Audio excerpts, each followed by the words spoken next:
nagaatti deebisuudhaaf mootummaan waan kamiifuu qophaa'e. Kanaaf mootummaan karaa nagaatiin dubbii kana xumuruudhaaf qophaa'e. Karaa nagaatiin alas dubbiin kun hin xumuramu. Obboleewwan lamaa wal ajjeesuun qabanii sagaleen qawwee dhaabbachuu qabaa kan jettan yaada eebbifamaadha. Ejjennoo sirriidha.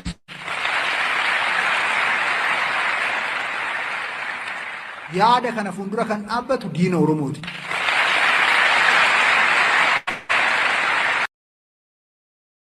ሻዕቢያን በመሪነት አስቀምጦ ወያኔን ከውስጥ የሚዘውር ታሪካዊ ጠላት አለ። ይሄ ጠላት የአገር ሉዓላዊነትን የማይቀበል ኢትዮጵያን ማጎሳቆል የሚሻ የሚፈልግ የዘመናት አገር የመበተን ምኞት ያለው ጠላት ነው። ይሄ ጠላት በውስጥ ሰዎችን በሳንቲም ገዛቸው የራሱ አረጋቸው። የወያኔና የሻዕቢያ ተላላኪ ሆነው በአማራ ሕዝብ ታሪክ ውስጥ ታይቶ በማይታወቅ ሁኔታ ጠላት የገዛቸው ተላላኪዎች በውስጥ ተሰማርተው ሁለቱ በጋራ ተናበው አገር የመበተን ስልት ይከተላሉ። ሁለት እና በሁለት ንግግሮች ነው የገባነው። አንደኛው ሽመልስ አብዲሳ ፋሺስቱ ሽመልስ አብዲሳ በታሪክ አጋጣሚ እንግዲህ ኢትዮጵያን ሀገረ መንግስት የሚዘውሩ አካላት ናቸው። የእሱ ንግግር ነው በመጀመሪያ ላይ ያሰማናችሁ። እሱ በኦሮሚያ ውስጥ ያለውን የጸጥታ ሁኔታ በተመለከተ በኦሮሞ ወንድማማቾች መካከል በምንም አይነት መንገድ ግጭትና ጦርነት መኖር የለበትም፣ እርስ በርስ መታኮስ ይበቃናል፣ በጥይት ምንም መፍታት የምንችለው ነገር እንደሌለ ተገንዝበናል እያለ ወንድሞቻችን እያለ ጥሪ እያደረገ ነው ያለው። እዛ ጋር በሁለተኛ በኩል ደግሞ ያያችኋቸው የብአዴን ተላላኪዎች ናቸው። እነዚህ መንግስት አይደሉም፣ መርሰነሪዎች ናቸው። እነዚህ ደግሞ ወንድሞቻቸውን ከፍተኛ ትግል ከፍተኛ መስዋዕትነት እየከፈለ ያለውን የአማራ ህዝብ ጥላት ነው፣ የግብጽ ጥላት ነው፣ የሱዳን ጥላት ነው፣ የእንትን ጥላት ነው እያሉ ሲያላዝኑ ትሰማችኋላችሁ። በሁለቱ መካከል ያለው ልዩነት በደንብ እንድትገነዘቡት ነው። አንደኛው በእርግጥም ምን እያስተላለፈ ምን እንደገጠመው የሚገነዘብ አካል ነው። ሁለተኛው ደግሞ ለሪፖርቲንግ ፐርፐስ ለኦህዴድ ለመላላክ እና ለኦህዴድ ለማገልገል የተነጠፈበትን ልክ እንድትመለከቱ ያስችላል ብዬ አስባለሁ። ሁለቱ የቆሙበት የሚታገሉለት ዓላማ የቆሙለት ህዝብ እና ቆመንለታል የሚሉት ህዝብ ዓላማ ፈጽሞ የተለያየ ነው እና ይሄንንም ዛሬ እንደው በዚህ የፕሮግራማችን አካል አድርገን ወደ እናንተ የምናደርሰው ነው የሚሆነው። እስከ ፍጻሜያችን ድረስ አብራችሁን ከቆያችሁ በርካታ ሪፖርቶች ደርሰውናል የአፋብን። በነገራችን ላይ ትላንትና ብዙ ያመለጡን ጉዳዮች አሉ ባለመግባታችን። የአርበኛ ዘመነ ካሴንም መልእክት እንደዚሁ ለኪኮት የተጻፈ ደብዳቤም አለ። እሱን በተመለከተ ሐሳብ አስተያየት መስጠት ነበረብን። የዛሬ ፕሮግራማችን አካል አላረግነውም፣ ግን ማይቲንግ ዘግየት ብለን ወይ ማምሻ ላይ ጊዜ ካገኘን መተን በሱ ላይ ሐሳብ መስጠት ያለብን ይመስለኛል። ሁለት ደብዳቤዎች ናቸው የተጻፉት ከአፋብን። ሁለት ደብዳቤ ለምን እንደተጻፈ አልገባኝም፣ ግን ደግሞ በርካታ ሐሳብ አስተያየቶች እየተሰጡበትም እንዳሉ ተመልክቻለሁ። ስለዚህ እሱ ላይ ሐሳብ እናጋራለን መቆየት ብለን ማምሻውን ዛሬ ማለቴ ነው። ከዛ በፊት ግን ዛሬ ላይ የአፋብን በርካታ አካባቢዎች ላይ እንደተለመደው በርካታ ጦርነቶች ውጊያዎች አሉ በአማራ ክልል። የድሮን ጥቃቶች በወለጋን ጨምሮ በርካታ አካባቢዎች እንደዚሁ ተፈጽመዋል። በርካታ ወታደራዊ አዛዦች እንደዚሁ ተገለዋል፣ ኮሎኔሉን ጨምሮ የኦህዴድ ባለስልጣናት ወይንም የኦህዴድ ጦር አዋጊዎች በተለያየ አካባቢ ላይ እንደዚሁ እንደተደመሰሱ ሰምተናል። በርካታ አካባቢዎች በተለይ በሰሜን አማራ በተለያዩ አካባቢዎች ላይ እንደዚሁ ዛሬም ውጊያዎች ሲካሄዱ ቆይተዋል። በሸዋም እንደዚሁ በርካታ አካባቢዎች ላይ ደቡብ አማራ ላይ ጦርነት ሲካሄድ ነበር የነበረው። የኦሮሚያ ልዩ ኃይል መመታቱንም እንደዚሁ ሰምተናል። በካምፕ በነበረበት ሁኔታ ጥቃት እንደተሰነዘረበት በፋኖ ኃይሎች እና መረጃዎች ይሄንንም መመልከት ችለናል። አመጽ ይቀሰቀሳል። በአገዛዙ ከፍተኛ ስጋት የተያዘ ነው። የነዳጅ ጉዳይ አናዳጅ ከመሆን አልፎ ወደ ፖለቲካዊ ቀውስነት ሊሸጋገር የሚችልበት ሂደት ከዕለት ወደ ዕለት እየጨመረ መጥቷል። በዚህም አገዛዙ አንዳንድ እርምጃዎችን እንግዲህ የፖሊሲ አቅጣጫ የለም በሀገሪቱ ውስጥ እንደዚህ አይነት ችግሮች ሲከሰቱ፣ ግን የየዕለት ፕሮግራሞች አሏቸው። ስለዚህ ማድረግ የሚችሉት የሚታያቸውን ብቻ ነው። በዚህም ሰራተኞች ከመስሪያ ቤት እንዳይመጡ፣ አንዳንድ መስሪያ ቤቶችም ሰራተኞችን እንዲቀንሱ፣ የዓመት ረፍት እንዲሰጡ፣ በተቻለ መጠን የመንግስት ሰራተኞችን እንቅስቃሴ በመግታት ችግሩን እንገታለን የሚል አይነት እርምጃዎች እየተደረጉ ነው ያለው። ከዛም አልፎ ወታደራዊ ትዕዛዞች ተሰጥተዋል። እሱን ወደ እናንተ እናደርሳለን። ኦህዴድ አሁን ቀደም ሽመልስ ሲናገር የነበረውን አንድ ፕሮግራም በተመለከተ በነገራችን ላይ በቅርብ ጊዜ ኦኤልኤ ይሄንን ኮንፈረንስ በተመለከተ መግለጫ አውጥቶ ነበር። አጠቃላይ ድባቡን እንነግራችኋለን። በጣም በርካታ ሺህ ወጣቶችን ሰብስቦ ነበር ኦህዴድ። ቄሮዎች የሚላቸው ቄሮዎችና ቃሪዎች የሚላቸው ወጣቶችን ነው በዋናነት የሰበሰበው እና አጠቃላይ ኦሮሞ ልሂቃን ተሰብስበውበት ነበር የነበረው። በዛ ስብሰባ ላይ ምንድነው የተላለፈው መልእክት በደንብ እንመለከተዋለን። ቪላ ሶማሊያ ላይ ዛሬ ሐሰን ሼህ መሐመድ እንደዚሁ መግለጫ ሰጥቷል። ኢትዮጵያን በተመለከተ በተለይ በጣም በቁጣ ተናግረዋል ሐሰን ሼህ መሐመድ። የሶማሊያ በተለይ ከሞቃዲሾ ያሉ የኛ ሪፖርተሮቻችን ወይም መልእክት የሚያደርሱን ሰዎች አጠቃላይ የነበረውን በቪላ ሶማሊያ የነበረውን ለዲፕሎማቶቹ የተደረገውን ገለጻ እንደዚሁ ይዘን ቀርበናል። እስከ ፍጻሜያችን ድረስ አብራችሁን ከቆያችሁ በጣም በርካታ ነገር ሰማላችሁ። በጣም በርካታ ጉዳይ ነው ያለው አይደለም። ቀጠናው የዓለም አቀፋዊ ሁኔታውም እንደዚሁ በጣም በርካታ ለውጦች አሉ። ኢትዮጵያ በሁለት ጦርነቶች ውስጥ እስካሁን እየተሳተፈች ነው። አንዱን ማረጋገጥ የቻልነው እንግዲህ በሱዳን ድንበር ላይ በሚካሄደው ጦርነት ውስጥ በቀጥታ ተሳታፊ ሆናለች። ሌላኛው በሶማሊያ በሳውዝ ዌስት ተብሎ በሚጠራ የሶማሊያ ግዛት ባይዶዋ ተብሎ በተለምዶ የምንጠራው ግዛት ላይ እንደዚሁ በቀጥታ የጦርነቱ አካል ሆናለች ነው ሶማሊያ እያለች ያለችው። ምንድነው የኢትዮጵያ እቅድ በእንደዚህ አይነት በርካታ ቀጠናዊ ጦርነቶች ውስጥ በመሳተፍ የኢትዮጵያን ሰላምና ህልውና እንዴት ማስከበር ይቻላል የሚለውን ጥያቄ እንጠይቃለን። ዛሬም እስከ ፍጻሜያችን ድረስ አብራችሁ እንድትቆዩ በአክብሮት ጋብዛለሁ። አርበኛ አንሙት ከኔ ጋር አለ። እስከ ፍጻሜያችን አብሮን ይቆያል። መልካም ቆይታ ይሆንላችሁ። ጤና ይስጥልን። ቀጥታ አንሙት ከሁለት ነገሮች ብንጀምር ጥሩ ነው። ዛሬ እንደተለመደው በአጠቃላይ አፋብንን እንቅስቃሴ በተመለከተ ከምንጀምር ሁለት አይነት ተቃርኖ ስለተመለከትኩኝ ነው። ቅድም በመግቢያችን ላይ ቴክኒሻናችን ያጫወተልን ቪዲዮ አለ። አንደኛው ሽመልስ አብዲሳ የሚያደርገው ንግግር ነው። ትናንትናና ከትናንት ወዲያ የተደረጉ ስብሰባዎች ነበሩ። በተለይ ከትናንት ወዲያ አንሙት በማርች 26 ይመስለኛል 27 በርካታ ወጣቶች በኦሮሚያ ውስጥ ተሰብስበዋል። በበየነ መረብ እና በአካል የተደረገ ነው። ሰፊ ጉባኤ ነው። በጉባኤው ላይ በዋናነት እንግዲህ ወንድማማቾች መታኮስ የለብንም፣ ከዚህ በላይ ጦርነቱ በወንድማማች ህዝቦች መካከል ሊቀጥል አይገባም በሚል በተለይ በኦሮሚያ ውስጥ ያለውን ቀውስ በተመለከተ መጠነ ሰፊ የሰላም ጥሪ ያደረገበት ነው። ሽመልስ በመሳሪያ ሰላማችንን ማስጠበቅ አንችልም፣ እርስ በርስ ልንገዳደል አንችልም፣ የጋራ ጠላት አለን በዚች ሀገር ላይ። ስለዚህ እኛ የኦሮሞ ወጣቶች የኦሮሞ ህዝብ በጋራ መቆም አለበት የሚል መልእክት ነው ያስተላለፈው። እንደምታስታውሰው ቀደም ብሎ ኦኤልኤ አንድ መግለጫ አውጥቶ ነበር ትዝ የሚልህ ከሆነ። ከነዚህ መግለጫዎች መካከል አንደኛው አገዛዙ የተለያዩ ካርዶችን ይጠቀማል የሚል ነገር አንስቷል። አንደኛው ካርድ ቄሮን በመጠቀም የሰላም አድቮኬት ሆኖ ለመምጣት ጥረት እያደረገ ነው የሚል መግለጫ አውጥቶ ነበር ትዝ የሚልህ ከሆነ አንሙት። ከ5 ከ6 ቀን በፊት የወጣ መግለጫ ነበር። ፕሮግራም ሰርተንበታል እኛ። ይሄ መድረክ ተካሂዷል። በዛ መድረክ ላይ ሙሉ ለሙሉ የቋንቋ ለውጥ የትርክት ለውጥ ትመለከታለህ። ኦሮሚያ ውስጥ ያሉ ኃይሎችን አንደኛው ኃይል ወንድሞቻችን እያለ ነው አድሬስ ሲያደርግ የምትመለከተው። በአንጻሩ በአዴን ባህር ዳር ላይ የሚያደርገውን ንግግርም ለማሰማት እየሞከርኩ ነበር ቅድም መግቢያ ላይ ማለት ነው። በአዴን ሙሉ ለሙሉ የአማራን ህዝብ ትግል በግብጾች፣ በኤርትራዎች፣ በሌሎች ኃይሎች የሚዘወር አማራዊ አጀንዳ የሌለው አድርጎ ለመክሰስ ሲሞክር ትሰማለህ። ጠላቶቻችን እያለ ነው። ህብረተሰቡም ዱላ ይዞ ወጥቶ ራሱን 1 ለ5 እንዲከላከል ጥሪ ሲያቀርቡ ነበር እነዚህ አመራሮች ማለት ነውና በሁለቱ መካከል ያለው ተቃርኖ አንደኛው ሀገር የሚመራው ኃይል ነው፣ ሁለተኛው ተላላኪና ተለጣፊ ኃይል ነው። በተለጣፊውና በላኪው መካከል ያለው የትርክትና የንግግር የቋንቋ ለውጥ ሀገሪቱ ውስጥ ያለውን ፖለቲካ የሚረዳበት የግንዛቤና የመነጽር ለውጥ ትመለከታለና እንደው ሁለቱን ንግግሮች እንስማና በዛ ላይ ሐሳብ በመስጠት ብትጀምር ደስ ስለሚለኝ ነው። ሁለቱንም ለአድማጭ ተመልካቾቼ ማሰማት ፈልጋለሁ።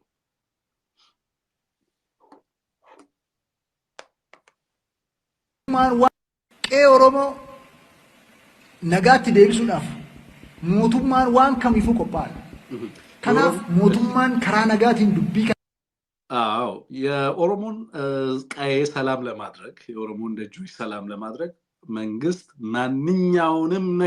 ማንኛውንም የሰላም እርምጃዎች ለመውሰድ በከፍተኛ ደረጃ ከምን ጊዜውም በላይ ቁርጠኛ ነው የሚል መልእክት ነው የሚተላለፈው። ይሄ ጦርነት ያለ ሰላም በምንም መንገድ በመሳሪያ ጩኸት ሊፈታ እንደማይችል ተገንዝበናል። ስለዚህ ከወንድሞቻችን ጋር ማንኛውንም ነገር አድርገን ለመታረቅ ማንኛውንም ነገር አድርገን ችግሩን ለመፍታት በሰላም ዝግጁ መሆናችንን በዚህ ሰላም ፊት የሚደቀን የትኛውም አካል የኦሮሞ ህዝብ ጠላት ነው እያለ ነው ሽመልስ የሚናገረው። እሱ በጦር መሳሪያ በጦርነት ከወንድሞቹ ጋር መታኮስ እንደማይፈልግ እየተናገረ ነው ያለው። እንግዲህ ዋናው ብአዴንን የሚልከው አካል ማለት የዚህ እንግዲህ የስልጣኑ ባለቤት የሆነው አካል ክልሉ ላይ ያጋጠመውን ቀውስ በምን መንገድ መፍታት እንደሚፈልግ ቀውሱንም እንዴት እንደሚረዳ ያሳየናል እዚህ ጋር ማለት ነው። በአንጻሩ ብአዴን የሚለውን ደግሞ ስማ። ይሄም ትናንትና የተነገረ ንግግር ነው በብአዴኖቹ። አስቀምጦ ወያኔን ከውስጥ የሚዘውር ታሪካዊ ጠላት አለን። ይሄ ጠላት የአገር ሉዓላዊነትን የማይቀበል ኢትዮጵያ ማጎሳቆል የሚሻ የሚፈልግ የዘመናት አገር የመበተን ምኞት ያለው የዘመናት አገር የመበተን ምኞት ያለው ጠላት ነው እያለ ነው የሚናገረው። አስጨርሰው ቴክኒሻናችን። ይሄ ጠላት በውስጥ ሰዎችን በሳንቲም ገዛቸው፣ የራሱ አረጋቸው። የወያኔና የሻዕቢያ ተላላኪ ሆነው በአማራ ሕዝብ ታሪክ ውስጥ ታይቶ በማይታወቅ ሁኔታ ጠላት የገዛቸው ተላላኪዎች በውስጥ ተሰማርተው ሁለቱ በጋራ ተናበው አገር የመበተን ስልት ይከተላሉ። ከዛ አብዱ ሚለውን ደግሞ እንስማው። አብዱ ሁሴን የሚባለው ደግሞ ለዚህ መፍትሄ ያለውን ነገር ያስቀምጣል። መፍትሄውን እንስማ። ምን አይነት እርምጃ አይረጋገጥም። ሰላም ጥይት ስለተተኮሰ ብቻ አይረጋገጥም። ሰላም የሚረጋገጠው በህዝብና በመንግስት መካከል ሐቀኛ እውነተኛ ውይይት ንግግር ሲደረግና የህዝብና የመንግስት ቅንጅትና ትብብር እያደገ ሲመጣ ነው። የህዝብና የመንግስት ቅንጅት ትብብር ደግሞ መጀመሪያ የሚፈጠረው በአመለካከት ደረጃ መግባባት ሲፈጠር ስለሆነ እያንዳንዱ የዚህ ተሳታፊ በቀበሌው ወይንም በጎጡ ካሉት ሌሎች ሰዎች ጋር አምስት ሆኖ የራሱን ሰላም በራሱ ዱላ መጠበቅ ሲችልና ለዛ መዘጋጀት ሲችል ለዛ እውነተኛ ጀግንነትን መላበስ ከቻለ የዚህ መድረክ ፍላጎት እሺ እንግዲህ መፍትሄው 1 ለ5 ሆኖ በእያንዳንዱ ጎጥ በእያንዳንዱ ቀበሌ ህዝቡ 1 ለ5 ተደራጅቶ በዱላ ራሱን እንዲመክት ራሱን እንዲከላከል ጥሪ ይቀርባል እዚህ ማለት ነው። ይሄ ነው የዚህ የብአዴን እንግዲህ በሁለቱ መካከል ያለው ልዩነት እንደው ብታነሳው አንሙት ምንድነው የምትመለከተው እነዚህን ሁለት ኃይሎች ስትመለከት ማለት ነው? መልካም እንግዲህ ማነጻጸርስ ይቻላል ወይ? አሁን የአማራው ክልል የሚሉትን አካላት ማነጻጸርስ ይቻላል? ኢትዮጵያ ውስጥ ካሉ የፖለቲካ ቡድኖች በየክልሉ ካሉ ፖለቲካ ኃይሎች ጋር ማነጻጸርስ ይቻላል ወይ? ይገባል ሰው የሚል ጥያቄ አንስተን በሌላ ረገድ እንደው አንድ አስተያየት መጥቶልኝ ነበር ምናልባት ላንተም ላጋራህና እነዚህን ሰዎች በተለይ አሁን ያሉትን ሰዎች ብአዴን ለምንድን ነው የምትሏቸው? አዴፓ ብልጽግና ብላችሁ በስማቸው ብትጠሯቸው እንደው ከነዚህ እኮ እንደው በአንድ በኩል ብአዴን የሚባል የነበረው የበፊቱ ብአዴን ይሻላል እኮ ከነዚህኞቹ የሚል አስተያየት ደርሶኝ ነበርና አስተሳሰቡና ባህሪው ነው የሚል ነገር ነው በእኔ በኩል ያለኝ አተያይ የነበረው። በአጠቃላይ ግን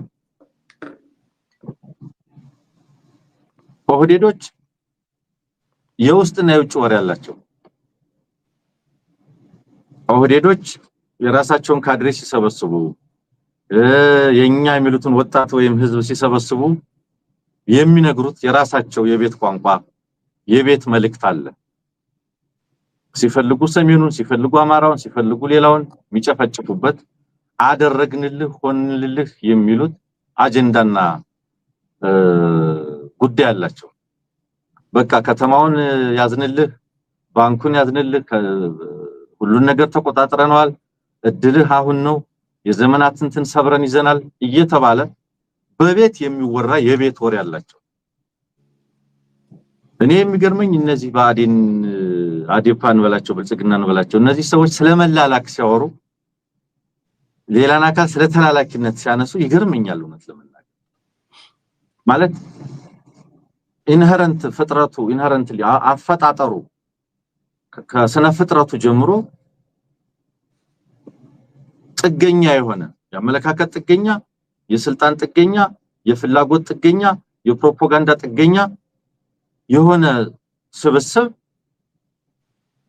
ሌላውን በጥገኛነት በተላላኪነት ሊወቅስ ሲፈልግ ይገርመኛል። ይሄ ዛሬ የሚያወሩት የሻቢያ የወያኔ ተላላኪ ምናምን የሚሉት ቢያንስ አማራ ላይ የታወጀው ጦርነት 3 ዓመት እንዳለፈው ወይም 3 ዓመት እንደሞላው እንዴት ረሱት?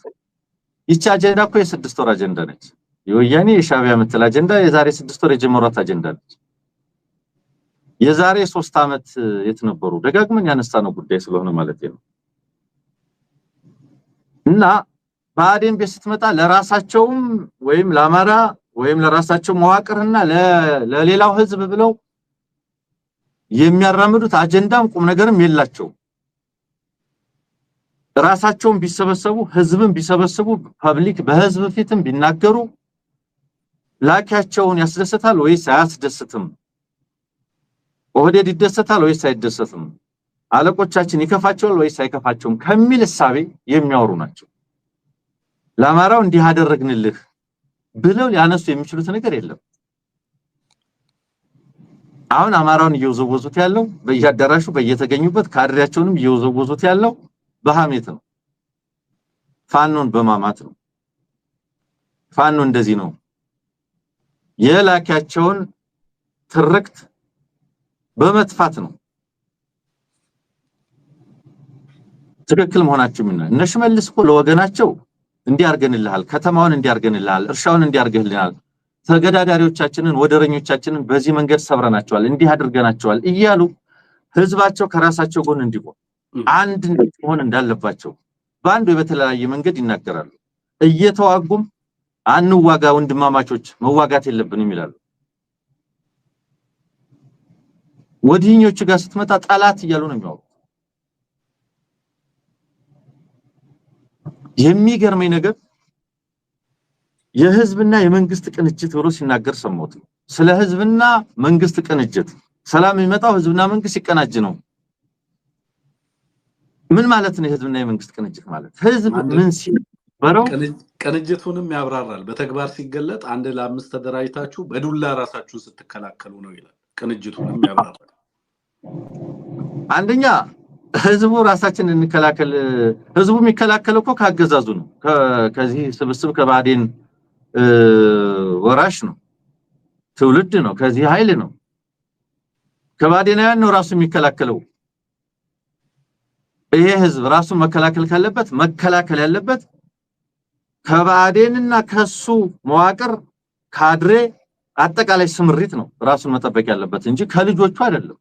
ከልጆቹ ጋርማ ተቀናጅቶ እየሰራ ነው።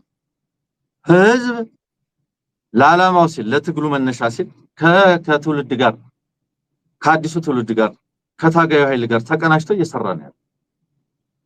ይሄ ብአዴን የሚባል ፍጥረት የዛሬ 8 ዓመት የዛሬ 7 ዓመት የዛሬ 6 ዓመት የአማራ ህዝብ አጀንዳና ጥያቄዎቹን ይዞ በነገር ላይ የአማራ ጥያቄና አጀንዳ ምንድነው ብትላቸው ፔኩላር የአማራ ወኪል ነን እያሉ ግን የአማራ ልዩ ጥያቄዎችና ፍላጎቶችን በወጉ ማስቀመጥም መረዳትም የማይችሉ ሰዎች ናቸው። የአማራ ህዝብ ሲጠይቅ ሰላማዊ ሰልፍ ሲወጣ አትግደሉን ሲል በእምነታችን በማንነታችን አታፈናቅሉን አትግደሉን ሲል መንገድ አትዝጉብን ሲል አንጨፍጨፍ ሲል ያንን ደግሞ ፍላጎቱንና ስሜቱን ያንን ጥያቄውን ደግሞ በሰላማዊ ሰልፍ እየወጣ ሲናገር በሰላማዊ ሰልፍ የሚፈታ የአማራ ህዝብ ጥያቄ የለም እያለ በር ሲዘጋ የነበረ ነው። የክህደቱ ልክ የህዝብን ጥያቄና ጉዳት የመካዱ ልክ ስለ ጉዳቱ እንዳይወራ ማድረግ ድረስ ነው። በአንድ በኩል በሰላማዊ ሰልፍ የሚፈታ የአማራ ህዝብ ጥያቄ የለም ይላል። በሌላ በኩል ህዝብ ጥያቄ እያቀረበ ነው። ይመልስና አገዛዙ የፈጠረውን ጦርነት የከፈተውን ጦርነት ደግሞ መልሶ በጦርነት የሚፈታ የአማራ ህዝብ ጥያቄ የለም። ይሄ ጦርነት አገዛዙ ቢከፍተውም ባይከፍተውም ኢንፋክት ከዚህም ጦርነት በፊት የአማራ ህዝብ ሰላም ነበረው ወይ? በየወረዳው በየአካባቢው በአማራነቱ እየተፈናቀለ ያን ሁሉ መከራ ሲመለከት ለነበረ ህዝብ አይንድ ጥያቄዎችን ሲያነሳ ለነበረ ህዝብ መልሱ ምንድነው የሚሆነው? ወይም መሆን የነበረበት በሰላማዊ ሰልፍም ጥያቄያቸው አይፈታም፣ በጦርነትም የሚፈታ የአማራ ህዝብ ጥያቄ የለም። በሰላማዊ ሰልፍ የሚፈታ የአማራ ህዝብ ጥያቄ የለም። እሺ የአማራ ህዝብ ጥያቄ ያለ እየጠየቀን ያለው እየተገደልን ነው፣ እየተሳደድን ነው፣ እየተፈናቀልን ነው እያለ ነው። መንገድ ተዘጋቢ፣ በእምነቴ፣ በማንነቴ፣ በባህሌ፣ በቋንቋዬ ጦርነት ተከፍቶብኛል እያለ ነው። እጅህን አስሮ ለገዳይ የሚያቀብል ስብስብ ማለት ብአዴን ነው። ይሄንን ጦርነት ያገዛዝ እንደከፈተውና በዚህ ደረጃ እንደሚያመጣው ቀደም ብሎ ይታወቅ ነበር ብቻ አይደለም። ከከፈተው በኋላ እንኳን የዚህ ጦርነት ባለቤት ያገዛዝ መሆኑን ለመቀበልም አይፈልጉም። መቸለስና ነሳ የነበረው ሽንፈታቸው የከሸፈ መንገዳቸው አልሰራ ያሉ ስልቶቻቸው በሙሉ መክሸፋቸውን ዛሬም 1 ለ5 ተደራጅተ ራስን ጠብቅ ይላል። 1 ለ5 ከተደራጀ የአማራ ህዝብ የሚደራጀው ከዚህ አገዛዝ ለመላቀቅ በየአካባቢው ጥሩ ጥቆማ ነው የመደራጃ መንገዱ። በዚህ መንገድ የሚደራጀው ግን እናንተን ለመገላገል ነው። እነዚህን ሰዎች ለመገላገል ካልሆነ ሌላ ምንም ለማድረግ አይደለም የሚደራጀው። የአማራን ህዝብ ያመለካከት መግባባት ሲኖረን ነው ይላል። ያመለካከት መግባባት ምንጭ እኮ የህዝብን በደልና ብሶት መስማት እኮ ነው። ላለፉት 78 ዓመታት ቢያንስ እንኳን የአማራ ህዝብ በየከተማው ተደጋጋሚና ሰልቺ ሰላማዊ ሰልፎች እያደረገ የጠየቃቸውን ጥያቄዎች በእነዛ ጥያቄዎች ላይ እንኳን መግባባት የማይችለው ይሄ አገዛዝ ይሄ ስብስብ ይሄ ህዝብ እየጠየቀ ነው። ይሄ ህዝብ ምን እያለን ያለው? ለምንድነው እምቢ ያለን? ለምንድነው በዚህ ደረጃ የሆነው? ለምንድነው ከልጆቹ ጋር የተሰለፈው? ለምንድነው አያት ልጅና የልጅ ልጅ 3 ትውልድ በአንድ ትግል ውስጥ ለምን ተሰለፈ ብሎ ለመረዳት አለመቻሉ አይደለም። ያመለካከት መግባባት ማለት ይሄ አገዛዝ ይሄ ብአዴናዊ ስብስብ የአማራው ህዝብ ዋንኛው አስጠቂ መሆኑን ማመንና መቀበል ነው ብለው ነበርኮ። ተላላኪዎች ነበርን ያለው እኮ ብአዴን ነው። ያ ተላላኪነት መቀጠሉን መግባባት እኮ ነው። ዛሬም ላይ የመግባባት አንዱ አካል ተላላኪዎች ነበርን፣ ተላላኪነታችንን አጠናክረን ቀጥለናል የሚል አቋም ያዝ ነው የመግባባት ልክ። የመግባባት ልክ የአማራ ህዝብ በርካታ በደሎች እየደረሰበት ያለና የቀጠለ ከዛም አልፎ ጦርነት የተከፈተበት ህዝብ መሆኑን መቀበልና ማመን ነው ያመለካከት መግባባት ማለት። ያመለካከት መግባባት ማለት በዚህ 3 ዓመት ውስጥ ይሄ አገዛዝ አማራውን ሆነ ብሎ ለማድቀቅ በሚያስችለው ሁኔታ አያሌ ጥፋቶች የፈጸመበት እንደሆነ መቀበልና ማመን ነው። አርሶ አደሩን ወደ ትግል ያስገባ፣ የከተማውን ወጣት ወደ ትግል ያስገባ፣ ሰፊውን የአማራ መሆን ወደ ትግል ያስገባ፣ የአማራን ዲያስፖራ ወደ ትግል ያስገባ፣ የአማራን ሚዲያ ባንድ ላይ ያቆመ የወያኔ አጀንዳ የሻዕቢያ አጀንዳ አይደለም፣ የአማራ ህዝብ ጥቃት ነው የሚል መግባባት መፍጠር ነበር የመጀመሪያው። በጋራ መሰለፍ የመነጋገር የመግባባት መንገድ ይሄ ለዚህ ባዳ ነው ብአዴን። ኦህዴዶች ወንድማማቾች ነን አንታገል፣ ኦሮሞ ያገኘውን እድል ሰሜኖች መተው ሊነጥቁት ነው እያሉ ባንክም ታንክም አለን የታጠቃችሁ ኑኛ ጋር ግቡ እያሉ ጠላት ይላል። ይሄኛው ጠላት ይላል። ስለራስ በቅነት እየተነገረው የአማራ ህዝብ የረጅም ዘመናት ጥያቄዎች በአግባቡ ተደራጅተው እየተነገሩት አዲስ ጥያቄ አዲስ ፍላጎት አርቆ ያመጣዋል። ብልጽግና ሲኳረፍ የብልጽግና ጠላቶች ጋር በነገር ላይ አንደኛው ፕሮፓጋንዳ አቅጣጫ እንደዚህ ሆኗል። ህዝቡን ከመንግስት ጎን ለማሰለፍ ስጋት መፍጠር የውጭ ጠላት መፍጠር የሚል አጀንዳ አምጥቷል። ስለዚህ ሻዕቢያና ወያኔ እያለ ካልጮኸ ከነሱ ጋር እነሱ በሚያደርጉት ነገር ከነሱ ጋር በቀጥታ መነጋገር ባለበት ፕሮፓጌት ማድረግ ባለበት ደረጃ ለማድረግ ሳይሆን የውስጥ ችግርንም እሱ የፈጠረውን ጦርነትም ኤክስተርናላይዝ ያደርገዋል፣ ኢንተርናሽናላይዝ ያደርገዋል። በአንድ በኩል የሚመሰክሩት የዚች ሀገር ውስጣዊ ቀውሶች ህዝብ እየደረሰበት ያለው በደል በእነሱ ቋንቋ ኢንተርናሽናላይዝ ተደርጓል። አሁን የአማራን ትግል ኢንተርናሽናላይዝ አድርገውታል። ወደ ካይሮ ወስደውታል፣ ወደ አስመራ ወስደውታል፣ ወደ ምናምን ወስደውታል። ወደ ካርቱም ሊወስዱት ይችላሉ ወደ ሌላ መውሰዳቸው አይቀርም ስለዚህ ኢንተርናሽናላይዝ ያደረጉት ነው ያለው ዓለም አቀፋዊ ያደረጉት ነው ያለው ክህደቱ ብቻ አይደለም የጥያቄውን አድማስ ዘመን ጊዜ የዚህን ጦርነት አፈጣጠርና ሂደት ይሄንን ጦርነትና ይሄንን የአማራን ህዝብ ትግል ለመቀልበስ ያደረጉት ጥረት መክሸፍን ይሄን ሁሉ ነገር አለመሳካቱን አለመሆኑን መካዳውን በሉ ስለተባሉ የሚሉ ለማለት ያክል የሚሉ መሆናቸው ነው የምትረዳው ለአማራ ህዝብ ይሄን አድርገናል ብለው ሊናገሩ የሚችሉት ቁም ነገር የለም የአማራን ህዝብ የህልውና አደጋ ዛሬ ላይ ያደረሰው ይሄ ስብስብ ለዛሬ ያበቃው ይሄ ስብስብ የዛሬ 10 አመት ወይ ምናልባት ወጣት ካድሬዎች ናቸው የዛሬ 10 አመት በየቀበሌው በየወረዳው የነበሩ ካድሬዎች ናቸው ጊዜና ሁኔታ ፈቅዶላቸው ዛሬ ላይ ከደረሱ በኋላ የዚያን ህዝብ ትግል ካዱት ይልቁንም የጸራ አማራ ኃይሎችን የአማራ ጠላቶችን አጀንዳ በማራገብ ትርክቱን በመንዛት አብረው ተሰልፈዋል ይሄን ነሽመልስ እንደሚሉት ለኦሮሞ ይሄን አድርገናል እንደሚሉት ለአማራ ይሄን አደረግን ሊሉ የሚችሉት ነገር የለም መሳቂያ ቢሆንም በተወሰነ ደረጃ ሰሞኑን የልማት ጉብኝት ይያሉ አቀባበል ይያሉ ምናምን ይያሉ የሚያወሩት ቢያንስ ይሄን አረግን ለማለት እየሞከሩ ይመስላል አንዳንዶቹ ማለት ነው ከዚህ ሄዱት ስለዚህ አማራን ጥያቄ ኤክስተርናላይዝ በማድረግ መሰረታዊ ጥያቄውን በመካድ ራስን ጠብቅ ከማን ይጠብቅ ያማራ ህዝብ ራሱን ከጨፍጫፊዎቹ ካፈናቃዮቹ ሁለንተናዊ ጦርነት ከከፈቱበት አካላት ያማራ ህዝብ ራሱን ከጠበቀ ለመጠበቅ የተነሳው እነዚህን ከመሰሉ አጥቂዎቹ ነው ለማለት ነው ወንድም ማለት ያ ይሄንን ቡድን አማራ ለማድረግ መሞከር በጣም አዳጋች ነው አንደሙት ሚገርመኝ ግን የተረክተው ሰው ነው ልክ የለውም መጠን የለውም በነገራችን ላይ አዲስ አበባ ላይ ተረክተ ሲቀየር እነዚህ አካላት የተቀየረውን ትርክት እንኳን ለመረዳት ጊዜ ሲወስድባቸው ተመለከታለህ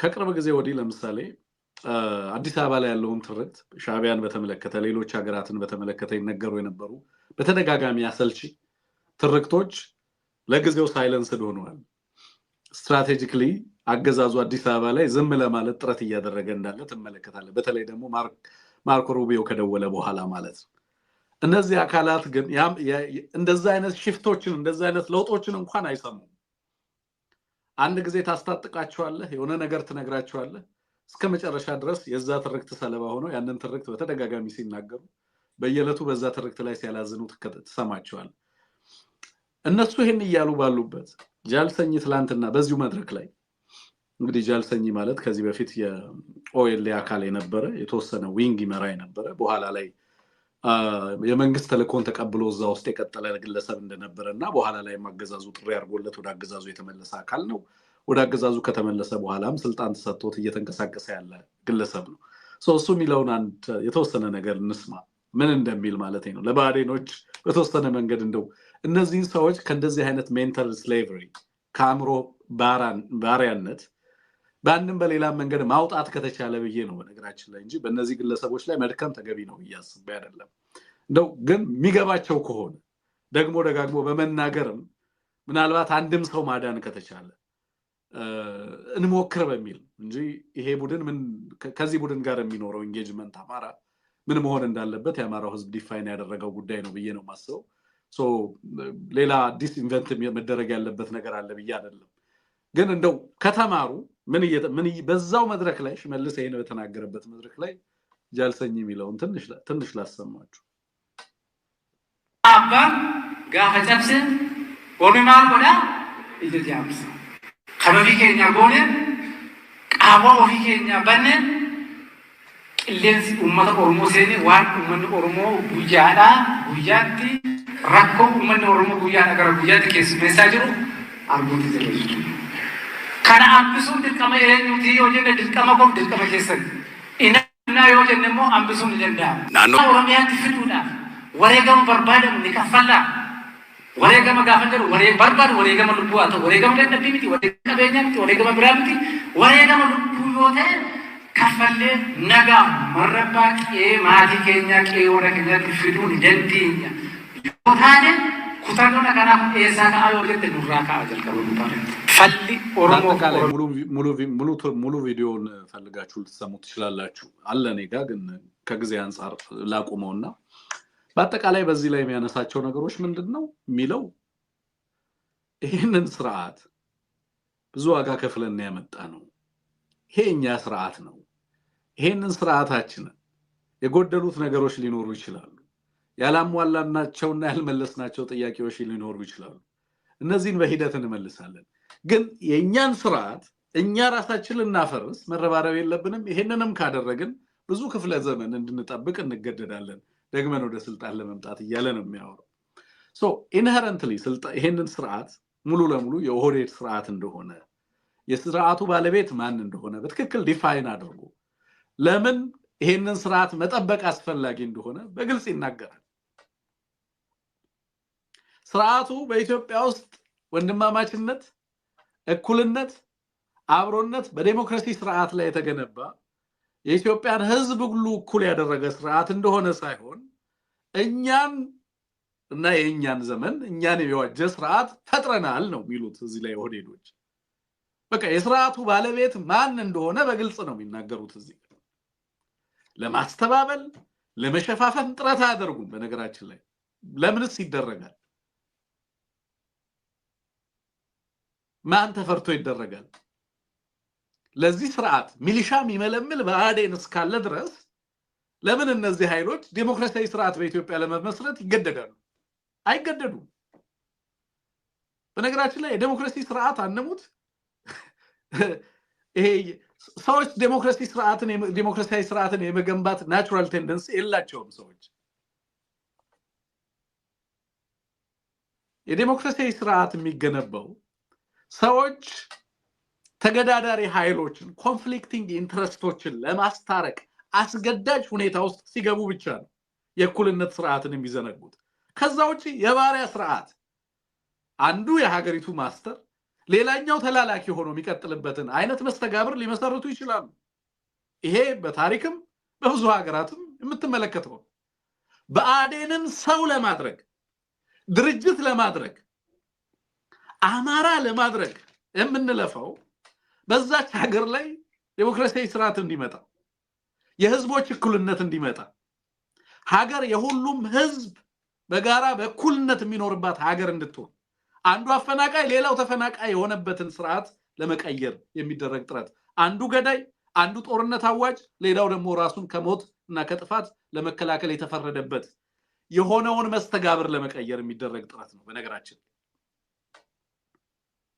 እነዚህ ሰዎች የስርዓቱ ባለቤት ኛነን ይሄንን ስርዓት ለማፍረስ የሚታገል የትኛውም አካል የኛ ጠላት ነው ስለዚህ በእኛ መካከል የእርስ በርስ ውጊያ እንዲካሄድ አይገባም ይያሉ ተቃርኖ ከነሱ በተቃዋሚነት የትጥቅ ትግል አንስቶ በተለያየ አካባቢ ላይ ትግል ከሚያደርገው ኃይል ጋር የሰላም አማራጮችን ሁሉ ለመጠቀም ማንኛውንም መንገድ ለመጠቀም መሳሪያን ዝም ለማሰኘት የሚሄዱበት ርቀት በተደጋጋሚ ሲያነሱት ሰማል ወንድሞቻችን ይያሉ ማለት ያኛው ስብስብ ደግሞ የአማራን ህዝብ ጥያቄ የግብጽ ጥያቄ ለማድረግ ሲጋጋት ተመለከተዋል ተላላኪው ኃይል ተለጣፊው ኃይል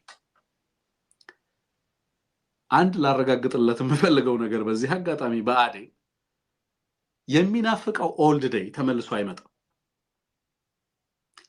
በአዴን የነበረበት ያ የመኮፈስ ዘመን በአማራ ህዝብ ላይ ተጭኖ በአዴን የአማራን ህዝብ እንደ ሰብጀክት ይቆጥርበት የነበረው ዘመን በምንም መንገድ ተመልሶ አይመጣም በአዴን የራሱን ስካቶሎጂካል አንደርስታንዲንግ ማስፋት አለበት የመጨረሻው ዘመን ነው ለበአዴን ከዚህ በኋላ ሊቀጥል የሚችልበት እድል የለም በአዴን የተሸነፈው እያንዳንዱን ሰው በዘለማድ ይኖር የነበረውን ማህበረሰባችንን አማራ ማድረግ የተቻለለት አማራ ካደረከው በኋላ አንድን ግለሰብ አንድሙት ከዛ በኋላ ሚሊሻና አድማ በተና አርገ ብትመለምለው እንኳን ከአማራ ህዝብ ጋር አይዋጋም ጭንቅላቱ ላይ መስራት ከተቻለና እስከተቻለ ድረስ ለምን እንደወጣ ማንን እንደሚያጠቃ ከማን ጋር እንደተሰለፈ ግንዛቤ እስከመፍጠር እስከተቻለ ድረስ ብአዴን አይቀጥልም። ሰው ከነቃ በኋላ ከብአዴን ጋር መቻቻል አይችልም። እሱ ነው ያልኩ ያለሁት። አማራን አማራ ማድረግ ከቻለን በኋላ ከብአዴን ጋር ተስማምቶ ብአዴን መንግስት አማራ ተገዢ ሆኖ ይቀጥልበት ስርዓት አይኖርም። እነዚህ ሰዎች እንዲችው እንደታከቱ ከላይ እስከ ታች እንደተመላለሱ ህዝብን አንድ ለአምስት አደራጅተን ዱላ እናስታጥቃለን እያሉ እንደዋተቱ ይኖራሉ እንጂ ዳግም ትናንት በነበረበት የድሮውን ጎጃም፣ የድሮውን ጎንደር፣ የድሮውን ሸዋ፣ የድሮውን ወሎ መልሰው ማግኘት አይችሉም። ለምን? አማራ አድርገነዋል። ግራጁዌት አድርጓል።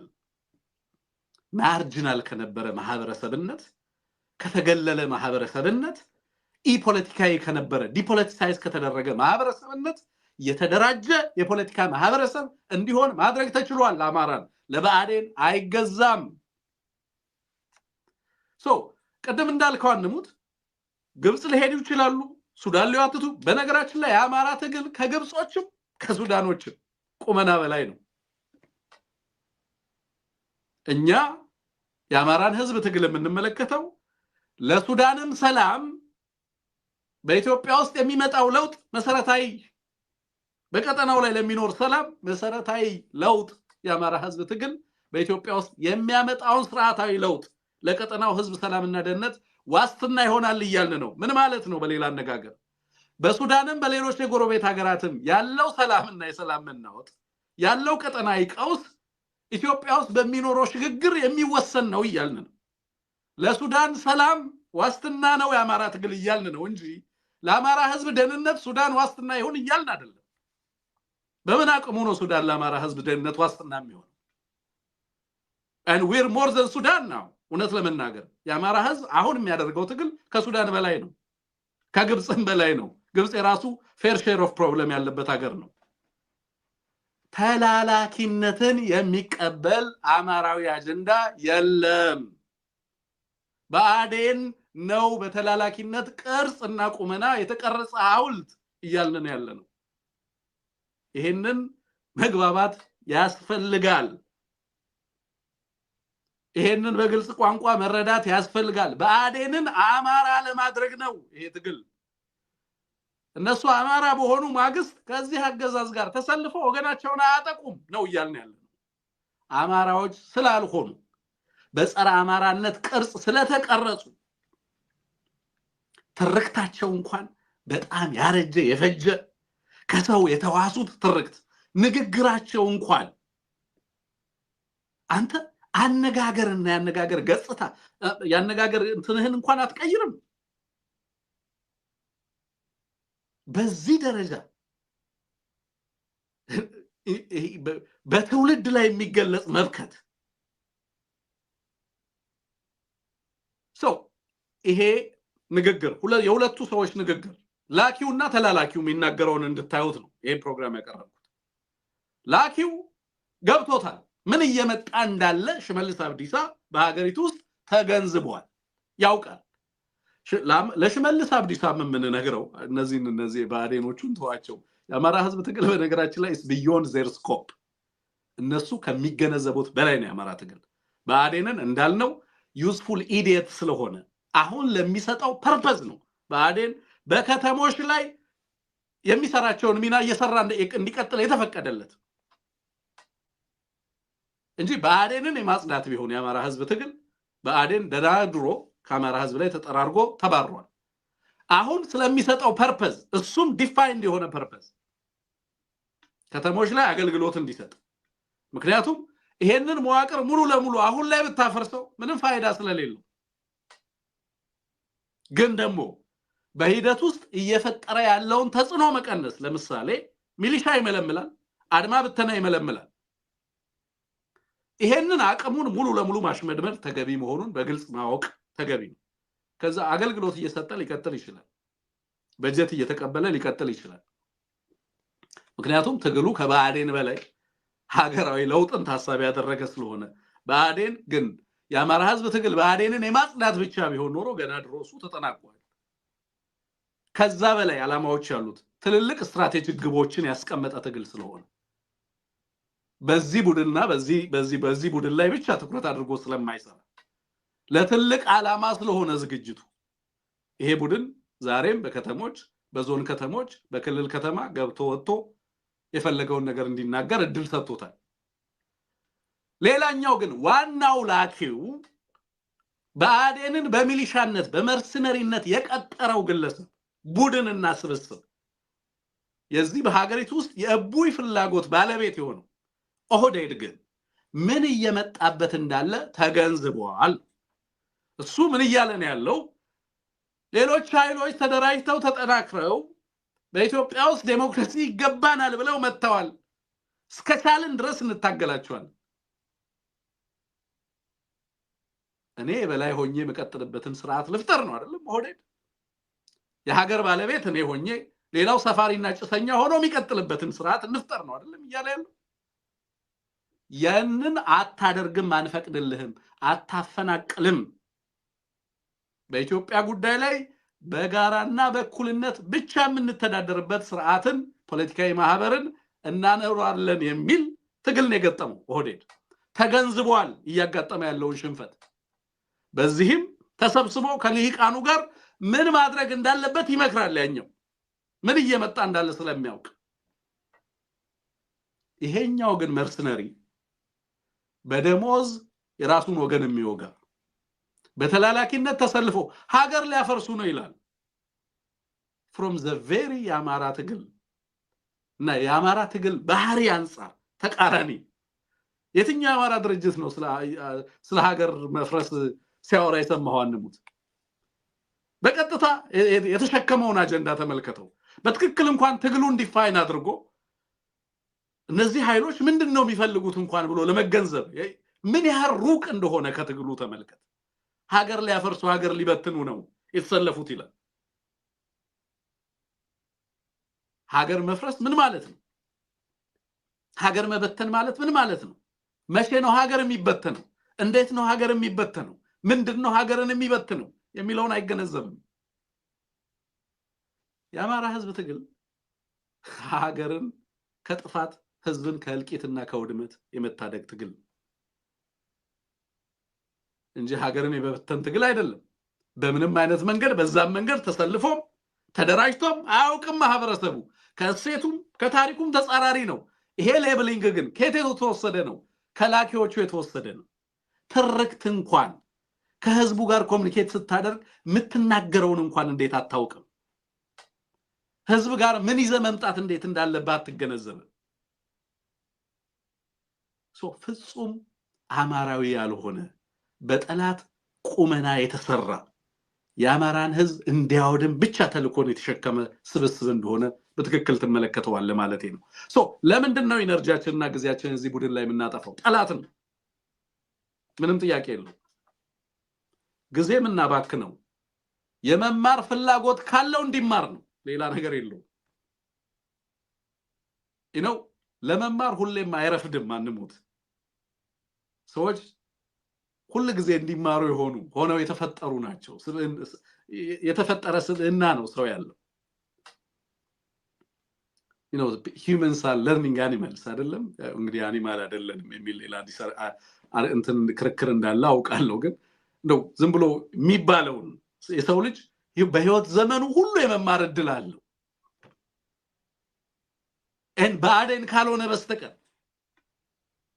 ብአዴን ካልሆነ በስተቀር የሰው ልጅ ዘመኑን ሙሉ ለመማር እድል አለው። የሰው ልጅ በህመም ውስጥ ሆኖ ይማራል፣ በስቃይ ላይ ሆኖ ይማራል፣ በስደት ላይ ሆኖ ይማራል፣ በመከራ ውስጥ ሆኖ ይማራል፣ በተድላ ውስጥ ሆኖ ይማራል። የሰው ልጅ ብአዴን ካልሆንክ በስተቀር በዚህ ልክ ዕውቀት የማይዘልቅ መሆን አትችልም። ሰው ሆነ ከተበጀህ ማለት ነው።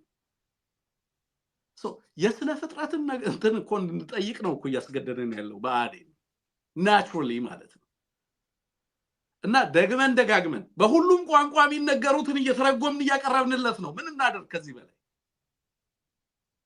አንሙት እንዳልከው ኦህዴድ ሁለት ቋንቋ ነው የሚናገረው በአማርኛ የሚናገረውና በኦሮምኛ ቋንቋ የሚናገረው የተለያየ ነው ሁለት ኦዲየንስ ነው ያለው ለሁለቱም የሚነገረውን እያመጣን እየነገርነው ነው እንግዲህ ይሄ ቡድን የሚማር ቡድን ከሆነ ማለት ምን እናደርገው ከዚህ በላይ አንተ ቅድም እንዳልከው የሶስት ትውልድ ትግል አባት አያት እና የልጅ ልጅና ልጅ በአንድ ትግል ውስጥ የአራትና የሶስት ትውልድ አንድ ማህበረሰብ በዚህ ልክ እንዴት ሊደራጅ ይችላል አንድ ማህበረሰብ በዚህ ልክ እንዴት ትግል ሊያደርግ ይችላል የዚህ ማህበረሰብ ትክክለኛ ፖለቲካዊ ጥያቄ ምንድነው የሚለው ጉዳይ አያስጨንቅህ እንግዲህ ሰላምን የማምጣት ጉዳይ ከሆነ ማለት ነው የተለየ ተልእኮ ከሌለ በስተቀር በሀገሪቱ ውስጥ ያጋጠመውን ችግር ለመረዳት ጥረት አታደርግም ወይ just a little first ይሄንን መከራ ምንድነው ያመጣው ይሄን ጦርነት ህዝቡ በዚህ ልክ ለምንድነው የሚታገለን ለምንድነው የጠላን the entire አማራ አንሙት የሚያደርገው በየጎጡ ትግል አለ ወጣው መግባት አይችሉም በተንቀሳቀሱበት ይጠቃሉ በተቀመጡበት ቦታ ሁሉ ይመታሉ ለምንድነው ይሄን ይሆን ነው አይሉም እንዴ አጠይቅም እንዴ these are basic questions ኮነ ማንኛውም ፖለቲካን እንትንላለው የሚል ሰው በፖለቲካ ህይወት ውስጥ ያለ ሰው ሁሉ the why question ለምንድነው ይሄ ገጠመን የሚለውን ጥያቄ መጠየቅ አለበት መፍትሄው የሚመጣው ከዛ ስለሆነ ማለት ነው የተዋስከውን ያንን አስቀያሚ ፕሮፓጋንዳ አዲስ አበባ ላይ ተጥቷል እኮ አሁን ሻቢያ ያያሉ አይደለም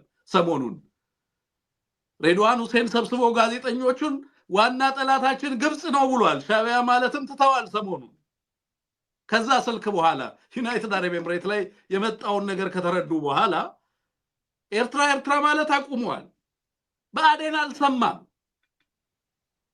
የላክለትን ሲናገር ነው የምታገኘው 5 አመት ሙሉ ያመነጅጋል ያንኑ ይሄንን ስብስብና ቡድን ብናስመክረው ሰው አልሆነ ብንነግረው ሰው አልሆነ ብናስተምረው አልማራለን በምን ልክ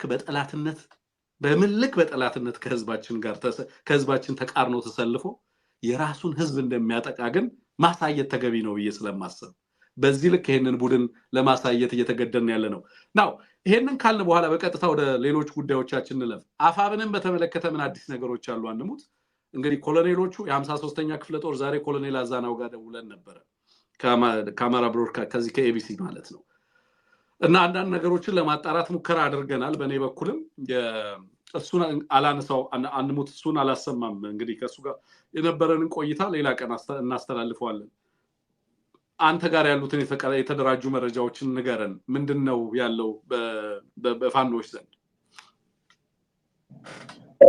መልካም ዳልከው ዛሬ እንግዲህ አዲሱ መረጃ ዜና በርከት ያሉ ጉዳዮች ናቸው ያሉት ሰሞኑን በነገራችን ላይ በጣም መጠነ ሰፊ ማጥቃት ከፍቶ ነበር አገዛዙ ትናንትናና ዛሬ ነገር ግን እነዛ ሁሉ ዘመቻዎቹ ከሽፈዋል ተመክተዋል በጎንደር በሰሜን አማራ ቀጠናና በምዕራብ አማራ ቀጠና ነው አብዛኞቹ የተደረጉት የዛሬው ትልቁ አንደኛው ዜና አይደረሰን ግን ያገዛዙ 53ኛ ክፍለ ጦር አዛዥ ኮሎኔል በቀለ ፈይሳ በአፋብን በላይዝ ደጃዝማች 4ኛ ኮር መደምሰሱን የሚመለከት መረጃ የተላከው ነው የጦሩ አዛዥ ነው የክፍለ ጦሩ አዛዥ ማለት ነው ኮሎኔል ነው 53ኛ ክፍለ ጦር አዛዡ ነው ስለዚህ አዛዡ ከተገደለ ሰራዊቱ ምን ላይ ነው የሚለውን እንግዲህ ለባለቤቶቹ እንተው ይሄ ድል መመዝገቡን የሚመለከት መረጃ ግን ደርሶናል ሌሎች በጣም በርካታ ውጊያዎች ነበሩ ትናንትና በተለይ በዛው በላይ እዝ ሰሜን አማራ ቀጠና ላይ በአምስት አቅጣጫ አገዛዙ በጣም ከፍተኛ የሆነ ማጥቃት ለመክፈት ጥረት አድርጎ ነበር በጣም በርካታ ነው በደንብ የታጠቀ ነው ማሰሮ ደንብ ዙሪያ ነው በአምስት አቅጣጫ ማሰሮ ደንብና ያንኑ አካባቢ ያዘ ነው ከማከላይ አርማጮ አካባቢዎችን ለመያዝ ማለት ነው ከዳንሻ በመነሳት በሶስት አቅጣጫ ነው እንቅስቃሴ ያደረገ የሚል ነው በዚያ በጣም ከፍተኛ የሆነ ምት እንደደረሰበትና ዝርዝሮቹ ሁሌ እንደምንለው በጣም በርካታ የሰው ኃይሉ ተመቷል ቆስሏል ተበልቷል የጦር መሳሪያም በዛው ልክ በስፋት ገቢ መደረጉን ወደ ፋኖ የሚዘረዝር መረጃ ደርሶናል። በሌላ ረገድ በምስራቅ አማራ ቀጠና ምኒልክ ዕዝም እንደዚሁ 106ኛ ኮር 31ኛ ክፍለ ጦርና በኮሩ ቃኞች በዳውንት ወረዳ ከኩርባ ከተማ በቅርብ ርቀት ላይ እንደዚሁ ያገዛዙን ሰራዊት ጋር ውጊያ ማድረጋቸውን ብዙዎቹን ሙትና ቁስለኛ ማድረጋቸውን ድል ማስመዝገባቸውን የተመለከተ መረጃም ደርሶናል።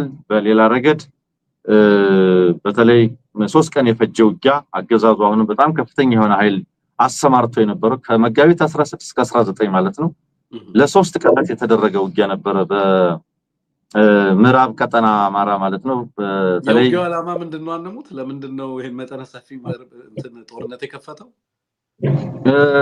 ወረዳዎችና ከተሞችን ለመቆጣጠር ነው። አሁን እየተደረገ ያለው እነዚህ ወረዳዎችን መያዝ፣ ለምርጫ ምቹ ሁኔታ መፍጠር፣ ህዝብን ሞራል መገንባት፣ የሰራዊትን ሞራል መገንባት፣ ይሄን ለማድረግ ውጊያዎችን በተቻለ መጠን በየአካባቢው ማከናወን፣ የልማት ጉብኝት በማድረግ ሞራል የማነሳሳት። ዛሬ ለምሳሌ ሰምቼው ማላቀው ጉድ ነው። የአማራ ክልል ሚሊሻ የተመሰረተበት 30ኛ ዓመት ይከበር ተብሎ እየተከበረ ነው ያለው በአማራ ክልል ባዴን እና በሙሉ የምትሰማቸው መረጃዎች ሚሊሻ የሰላም ዘብ ነው፣ የልማት ዘብ ነው የማይባል ነገር የለም። ውዳሴ ሚሊሻ እያቀረበ ነው ያለው ባዴን። ቅድም አንድ ነገር ስትናገር ባዴን የወዴድ ሚሊሻ ሆኗል የሚለውን በደንብ የሚገልጽ ቋንቋ ነውና አመቱን ነበር ግን ማክበር የነበረበት የሚሊሻነቱን 30 አመቱን ኮንቲኒቲ ያለው ሚሊሻነቱን ማሳየቱ ነው። እንግዲህ 30 አመት ተላላኪነቱን ለማሳየት እያከበረን በጣም እኮ የሚገርም እኮ ነውር እኮ ነው የገጠመን። በነገራችን ላይ ይሄንን ቡድን እንዴት እንደምትገልጹት የታሪክ ተመራማሪዎች፣ የስነ ልቦና ባለሙያዎች እጓጓለሁ የእውነት ማለት ነው። እኔ የተለየ ፊልድ ኦፍ ስተዲ አድርገ ነው ወደፊት የአማራ ዩኒቨርሲቲዎች የአማራ ተመራማሪዎች መጠነ ሰፊ ጥናት ሊሰሩበት የሚገባ ስብስብ ነው። ባይዘወይ የተለየ ከልትሽ ነው ይሄ የተለየ ትራይብ ነው ትላል አይደል? አንሙት የተለየ እኮ ጎሳ ነው። የጎሳ መሪ የለውም እንጂ እኮ ራሱን የቻለ ደንበኛ ጎሳ ነው። ኤኒዌይ ቀጥል አንሙት። ዛሬ ሚሊሻ የሀገር መከታና ጋሻ ነው እየተባለ ሚሊሻ የሰላምና የልማት ዘመነው ማይባል ነገር የለም። በዚያ መንገድ ነው ዛሬ ውዳሴ እየቀረበ ነው ያለው።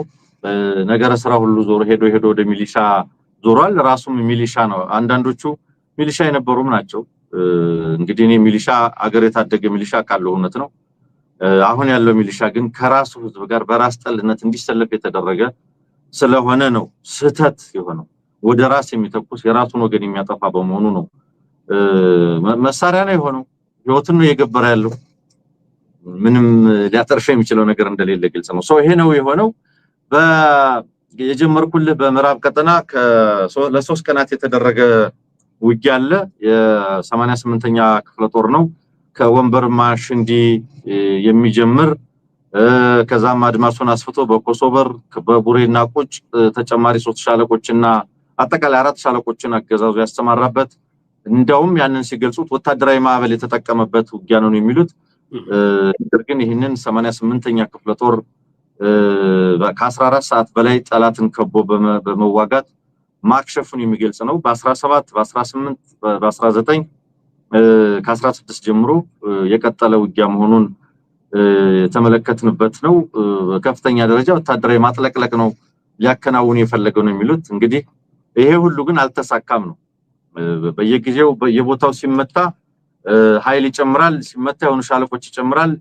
3 ቀናት ሙሉ በተደረገ ውጊያ ድል አድርገናል።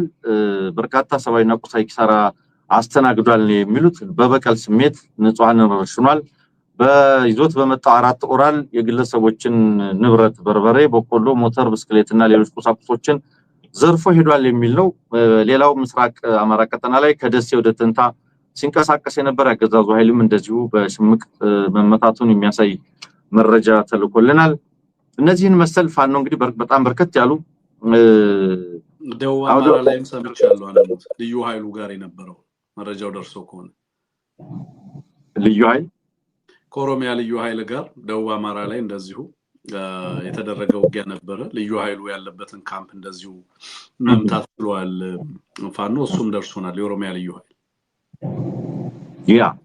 እነዚህና መሰል በጣም በርከት ያሉ አውደ ውጊያዎችን አድርጓል። ለምሳሌ እንግዲህ ዋናው ዛሬ እዛ አካባቢ የምታገኘው በዋናነት የምታገኘው ከሚሊሻ ምርቃት ጋር ከሚሊሻ ውዳሴ ጋር የተያያዘ ነው።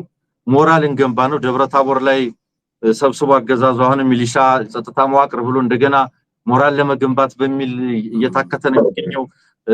ወደዚህ ወደ ደቡብ አማራ አካባቢ ሚሊሻ ቀን በዓል እየተከበረ ይሄንን የሚያደርገው ደግሞ ብልጽግና ፓርቲ ነው። ባይዘው ብልጽግና ፓርቲ ነው። የመንግስት መዋቅር የሚባል ነው ልዩነት አለው ለማለት አይደለም፣ ግን የፓርቲ ጽፈት ቤቶች ናቸው ይሄንን በዓል እያከበሩ ያሉት።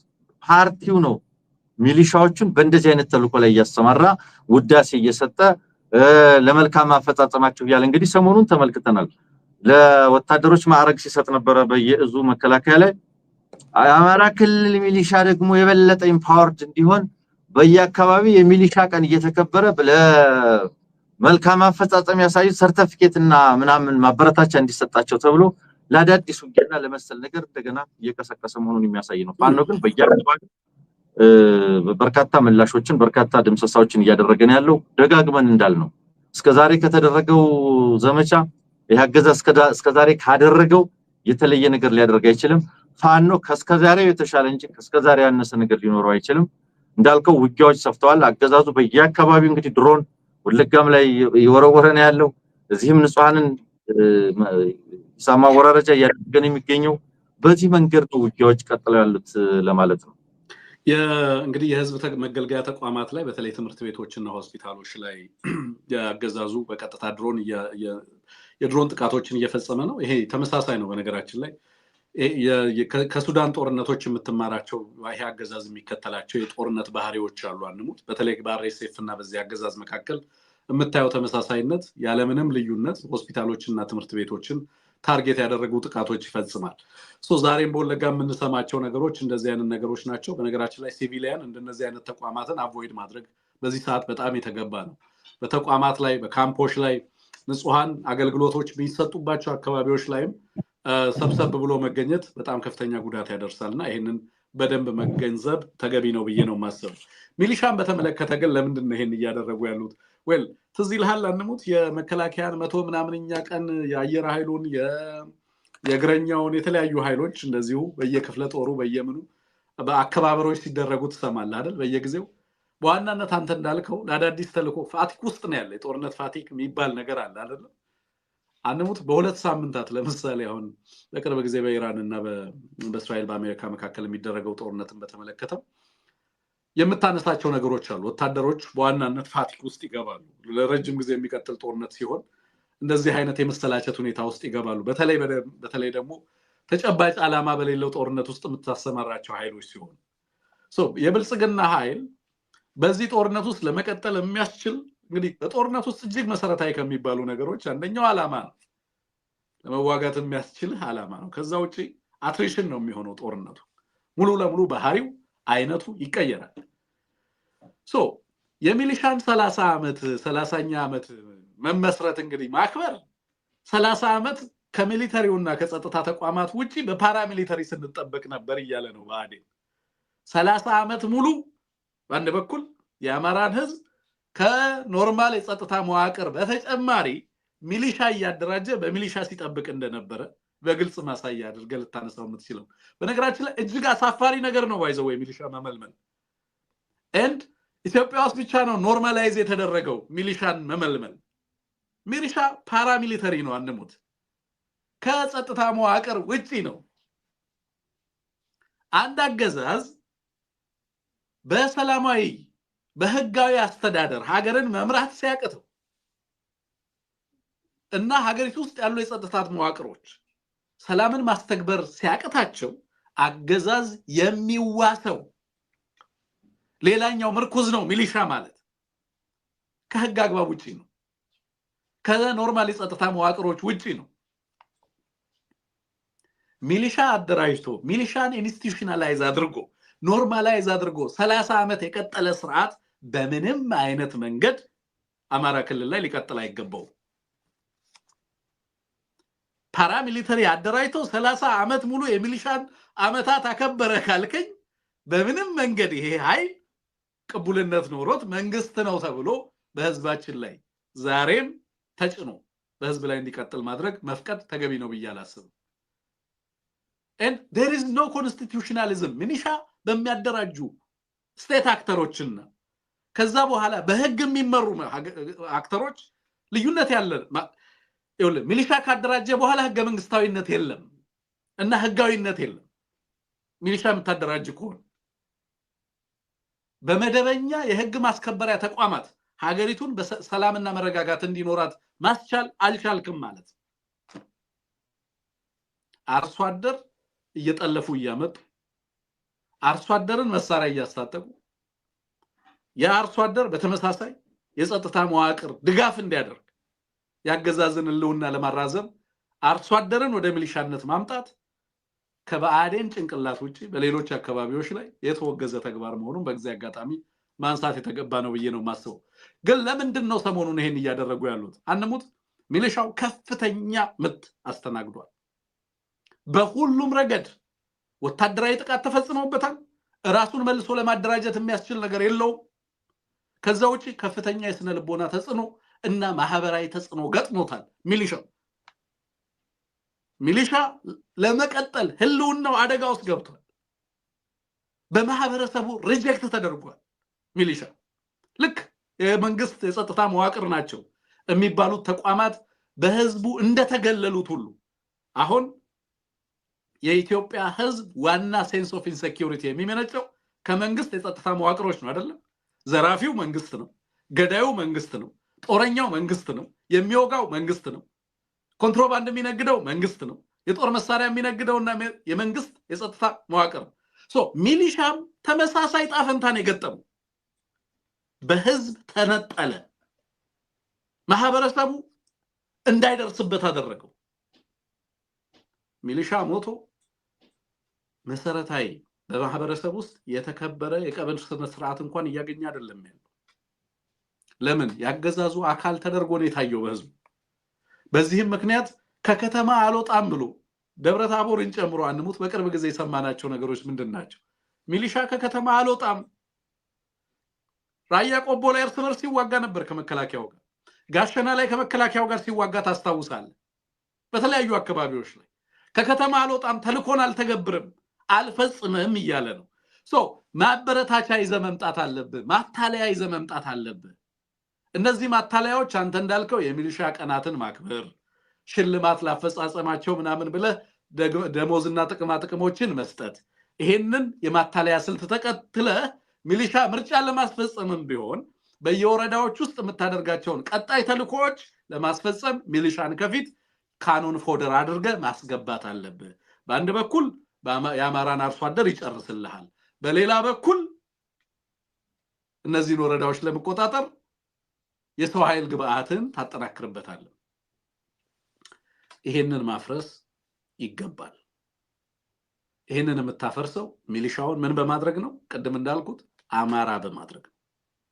ሚሊሻውን አእምሮው ላይ በመስራት ጭንቅላቱ ላይ በመስራት መረጃ እንዲደርሰው በማድረግ ነው፣ በማደራጀት ነው፣ ውስጥ በመግባት ነው፣ በአገዛዙ ተቋማቶች ውስጥ በመግባት ሚሊሻውን በማደራጀት ከጦርነት እንዲወጣ ሚሊሻውን ማድረግ ተገቢ ነው። ህብረተሰቡን ከጦርነት ሚሊሻው ወደ ህብረተሰቡ እንዲመጣ ህዝቡን በመጠቀም ከዚህ ተልኮ እንዲወጣ ማድረግ የተገባ ነው። ተቋማቱን በመቆጣጠር ጭምር ስራ ሊሰራ ይገባል። ሚሊሻ ለጣፈንታው ልንተው የሚገባ የማህበረሰብ ክፍል አይደለም። አንሙት። ነገ የሚያጋጥሙ ማህበራዊ ኢኮኖሚያዊና ፖለቲካዊ ቀውሶች አሉ። ይሄ አገዛዝ ይሄዳል፣ ሚሊሻው የሚቀር ነው። የሚሊሻ ልጆች የሚሊሻ ቤተሰብ ይቀራል በሀገሪቱ ላይ። ሚሊሻውን መታደግ በመላ ሀገሪቱ፣ በነገራችን ላይ በአማራ ክልል ብቻ አይደለም፣ በኦሮሚያም በሌሎች አካባቢዎችም ሚሊሻን የመታደግ ልዩ ዘመቻ፣ ሰፊ ዘመቻ መሰራት መቻል አለበት። ይሄንን ደግሞ ሊሰሩ የሚችሉ መሬት ላይ ያሉ ኃይሎች ናቸው፣ ትግል እያደረጉ ያሉ ኃይሎች ናቸው። ተቋማቶች ውስጥ በመግባት መረጃ እንዲደርስ በማድረግ የሚሊሻን በመገናኛ ብዙሃን የሬዲዮ የሌሎችም ተደማጭ ወረቀቶችም ሚሊሻው ጋር እንዲደርሱ በማድረግ በሃይማኖት አባቶች፣ በሀገር አስተዳደር፣ በሽማግሌዎች፣ በህዝብ ተቋማት ሚሊሻው እንዲደርሰው መረጃ በማድረግ ሚሊሻውን የመታደግ ጥሪ ተጠናክሮ መቀጠል መቻል አለበት። እነዚህ ማታለያዎች ግን እንዳልከው ሰሞኑን ባጋጠማቸው በተለይ በክልል ደረጃ ያሉት መዋቅሮች የሰላምና የደህንነት መዋቅሮች የጸጥታ መዋቅሮች ባጋጠማቸው ችግር ምክንያት እንደዚህ አይነት እንቅስቃሴዎች ሊደረጉ እንደሚችሉ አስቀድሞ መገመት የሚቻል ነው ብዬ አስባለሁ። አንሙት ከዛ አንፃር የተሰራ ነው። ነዳጅን በተመለከተ ሌላኛው ርዕሰ ጉዳያችን ነው። አንሙት እንግዲህ አገዛዙ ያጋጠመው ቀውስ ነዳጅ ነው። ነዳጅ just ዩቲሊቲ አይደለም። ነዳጅ ምንም ነገር ነው። and ሀገር ራን የሚያደርገው ምናልባት ከተቋማት በመቀጠል ሌላ ሰፊ ሚና ያለው የኢነርጂ ነው አይደለም።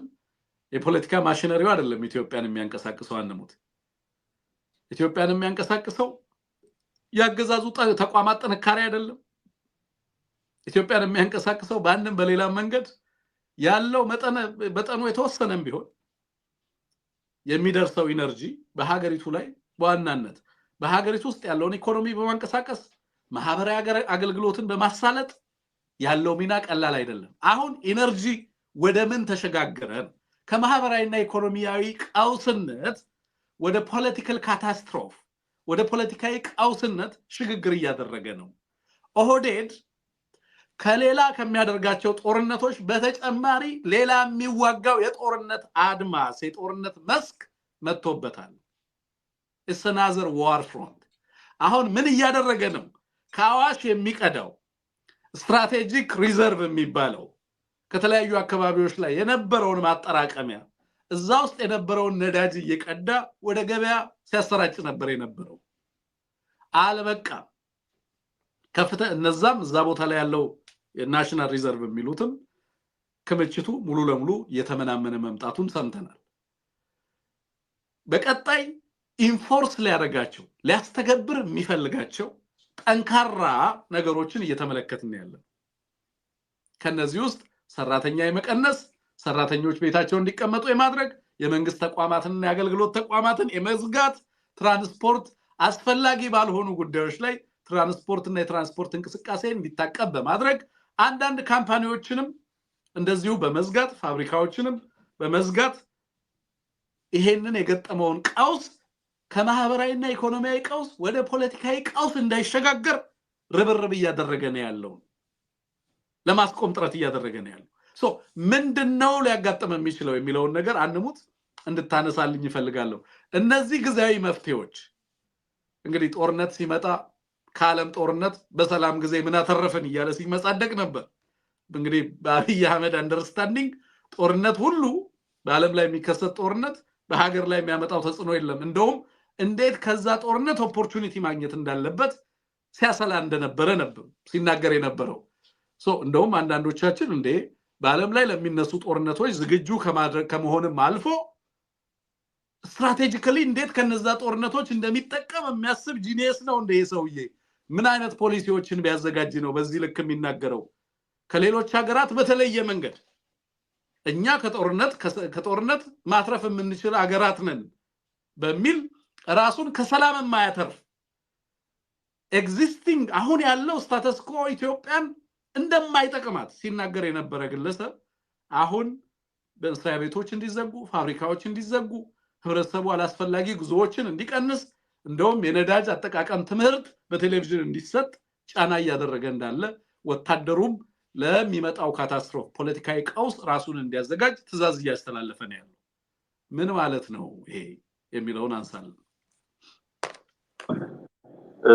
መልካም አንድ ጽሁፍ የወንድማችንን ወደዚህ ከመግባቴ በፊት የወንድማችን አሳየ ደርቤ ማህበራዊ ሚዲያ ላይ ጻፈውን ጽሁፍ እየተመለከትኩ ነበርና ይሄንን አገዛዝ ሲገልጽ ነው እንግዲህ ለገበሬዎች ማዳበሪያ፣ ለአሽከርካሪዎች ነዳጅ፣ ለወጣቶች የሥራ ዕድል፣ ለዜጎች ሰላም፣ ለአስመጪዎች ዶላር፣ ለሲቪል ሰርቫንት ደሞዝ ማቅረብ በማይችል አገዛዝ መገዛት አይደክምህም ወይ ወገን ይላል።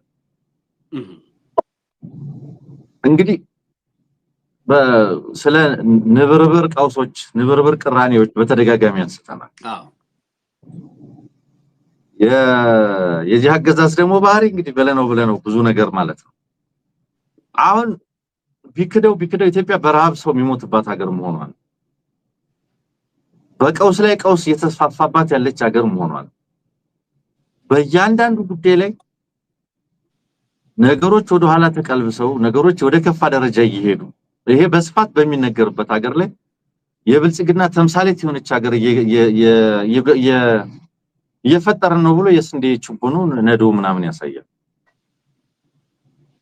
አሁን ያነሳው የነዳጅ ጉዳይ የት ገባ መሰለ? ኤግዛክትሊ ገጠር ገባ። ኢንታየርሊ ገጠሩን የሚያንቀሳቅስ ሆነ። የዶቼ ቬለን ዘገባ ተመልክተዋል። ወደ የድንጋይ ወፍጮ ተመልሰናል፣ በድንጋይ ወደ መፍጨት ተመልሰናል ነው የሚለው። መብራት የሌለባቸው የገጠር የኢትዮጵያ ገጠር አካባቢዎች ላይ እህል የሚፈጨው በነዳጅ በሚሰሩ ወፍጮዎች ነው። ነዳጅ ስለቀረ አሁን ሁለት ነገር እየሆነ ነው ያለው ሙሉ ዘገባው እንደሚለው። ነዳጅ ስለሌለ በአንድ በኩል በድንጋይ ወደ መፍጨት ሄደዋል ነዋሪው because በነዳጅ የሚሰሩ ወፍጮዎች ስራ ቆመዋል። በሌላ በኩል 2 እና 3 ሰዓት የሌሊት ጉዞ እየተደረገ ወደ ከተሞች ሩቅ ቦታ እየተከደ አስፈጭቶ ለመመለስ ስራ እየተሰራ ነው። ወደ ኋላ ተመለስን፣ በድንጋይ ወደ መፍጨት ተመለስን እያለ ነው ያለው። ዘገባው ምንድነው የሚለው? የነዳጅ ዘይት እጥረት ለብዙዎች ከቦታ ቦታ ተንቀሳቅሶ መስራት መቸገርን አምጥቶ ሊሆን ይችላል። በደቡብ ወሎ ዞን አምባሰል ወረዳ ቀበሌ 23 ገጠራማ አካባቢዎች ግን የዕለት ቀለባቸውን አስፈጭተው ምግብ ለመብላት መቸገራቸውን ይናገራሉ። ኤግዛክትሊ ህመሙ እንግዲህ መብራትም የለም። እንግዲህ መብራት እዚህ ደርሰናል ተብሎ ይሄ ሁሉ ስለ መብራት ስለ ሃይድሮ ፓወር ስለ ሶላር ስለዚህ ሁሉ እየተወራ ዛሬ ለክሪፕቶ ተቋማት እየተሸጠ አሚን ኤሌክትሪሲቲው እና ግማሹ ኤክስፖርት እየተደረገ የአብይ አህመድን ጦርነት ይዋጋበታል። አርሶ አደሩ ዛሬም በነዳጅ ወፍጮም ለማስፈጨት የማይችልበት ወደ እጅ ወፍጮ የወረደበት ሁኔታ እንዳለ ተመለከታለህ። ያገዛዙ ትክክለኛ የፖሊሲ አቅጣጫ ነው የሚነግርህ አንሙት። ቀጥል። ኤግዛክትሊ የሆነው ይሄ ነው። ዛሬ የዛሬዎቹ እናቶች እና ወጣት ሴቶች መጅና ድንጋይ የድንጋይ ወፍጮ ይዘው መጅ ይዘው ወደ መፍጨት ተመልሰዋል። ይሄ ገጠር ላይ ነው እንግዲህ በዚህ ደረጃ የመጣው። ከተማ ቀመስ የምትለው ትራንስፖርት የሚባል ነገር መኪና የምትለው ነገር በሙሉ ወረፋ ይዞ ያለበት ስቃይ የሚታወቅ ነው። ስለዚህ ህመሙ ማህበረሰብ አይመርጠው። የተፈጠረው ህመም ሁሉንም ማህበረሰብ መብራት ከማያገኙ ኢትዮጵያውያን እስከ ቀለጠው ከተማ ነዋሪ ድረስ ያለውን የሚመለከት ነው። አሽከርካሪ ማቆም ሊመጣ ነው። አሁን ነዳጅ በኮንትሮባንድ መሸጥ አሾልከ መሸጥ ወረፋ ማስያዝ በጀሪካን መቅዳት ማቀበል ይሄንን የመሰለው ሁሉ ከፍተኛ ጥቅም የሚገኝበት ቢዝነስ ሆኗል። ስለዚህ ትራንስፖርተሩ ነዳጅ ያጣነው ጊዜው እየባከነ ነው። ገንዘቡ በከፍተኛ ደረጃ ጨምሯል። ይሄንን ተከትሎ ተጠቃሚው ላይ በቀጥታ ተጽዕኖ ይገለጻል። ሸቀጦች ላይ ምርቶች ላይ ኢንዱስትሪዎች ላይ ይሄንን የመሰለው ላይ በቀጥታ የሚገለጽ ነው። ይሄ ብልጽግና የፈጠረው አይደለም ዓለም አቀፍ ክስተት ስለሆነ ይሄንን አገዛዛቱ ቀሱ የሚሉ አሉ። ክስተቱ ዓለም አቀፋዊ መሆኑ አይደለም ጉዳዩ። የመጨረሻው ሰበዝ የግመሉን ጀርባ ያጎበጠውን ምንድነው የሰበረው የመጨረሻው ሰበዝ ምንድነው ነው? ይሄ ህዝብ ብዙ ነገር ችሏል። አሁን ይሄ ተጨመረ። ፕላስ ዓለም ላይ ዓለም አቀፋዊ የነዳጅ ስርጭቶች ቀውሶች ናቸው። በተለያዩ ሀገራት የሥርዓት ለውጥ ያገዛዝ ለውጥ ያመጡት ፖለቲካዊ ነው። በነገራችን ላይ ዓለም አቀፋዊ ሁኔታ ቢሆን ለምሳሌ ለዚህ ዲዛስተር አለመዘጋጀት እንዴ ሰውየው በአደባባይ ወጥቶ ዓለም አቀፋዊ ቀውስ ሲመጣ እኛ ከሰላሙ ምን አተረፍን ሲል አልነበረም እንዴ? እናወራው ስለ ፖለቲካና ስለ ፖሊሲ አቅጣጫ እኮ ነው አይደለም እንዴ? አንተ እንዴ አሁንም እኮ ኤግዛክትሊ ሶ እንደዛ የሚሉ ሰዎች ያገዛዙን ፖለቲካዊ ድክመት ተቋማዊ የዝግጅት እጦት ያገዛዙ ለዚህ ሁሉ ቀውስ ምክንያት መሆኑን እንዴት አይገነዘቡም ማለት ነው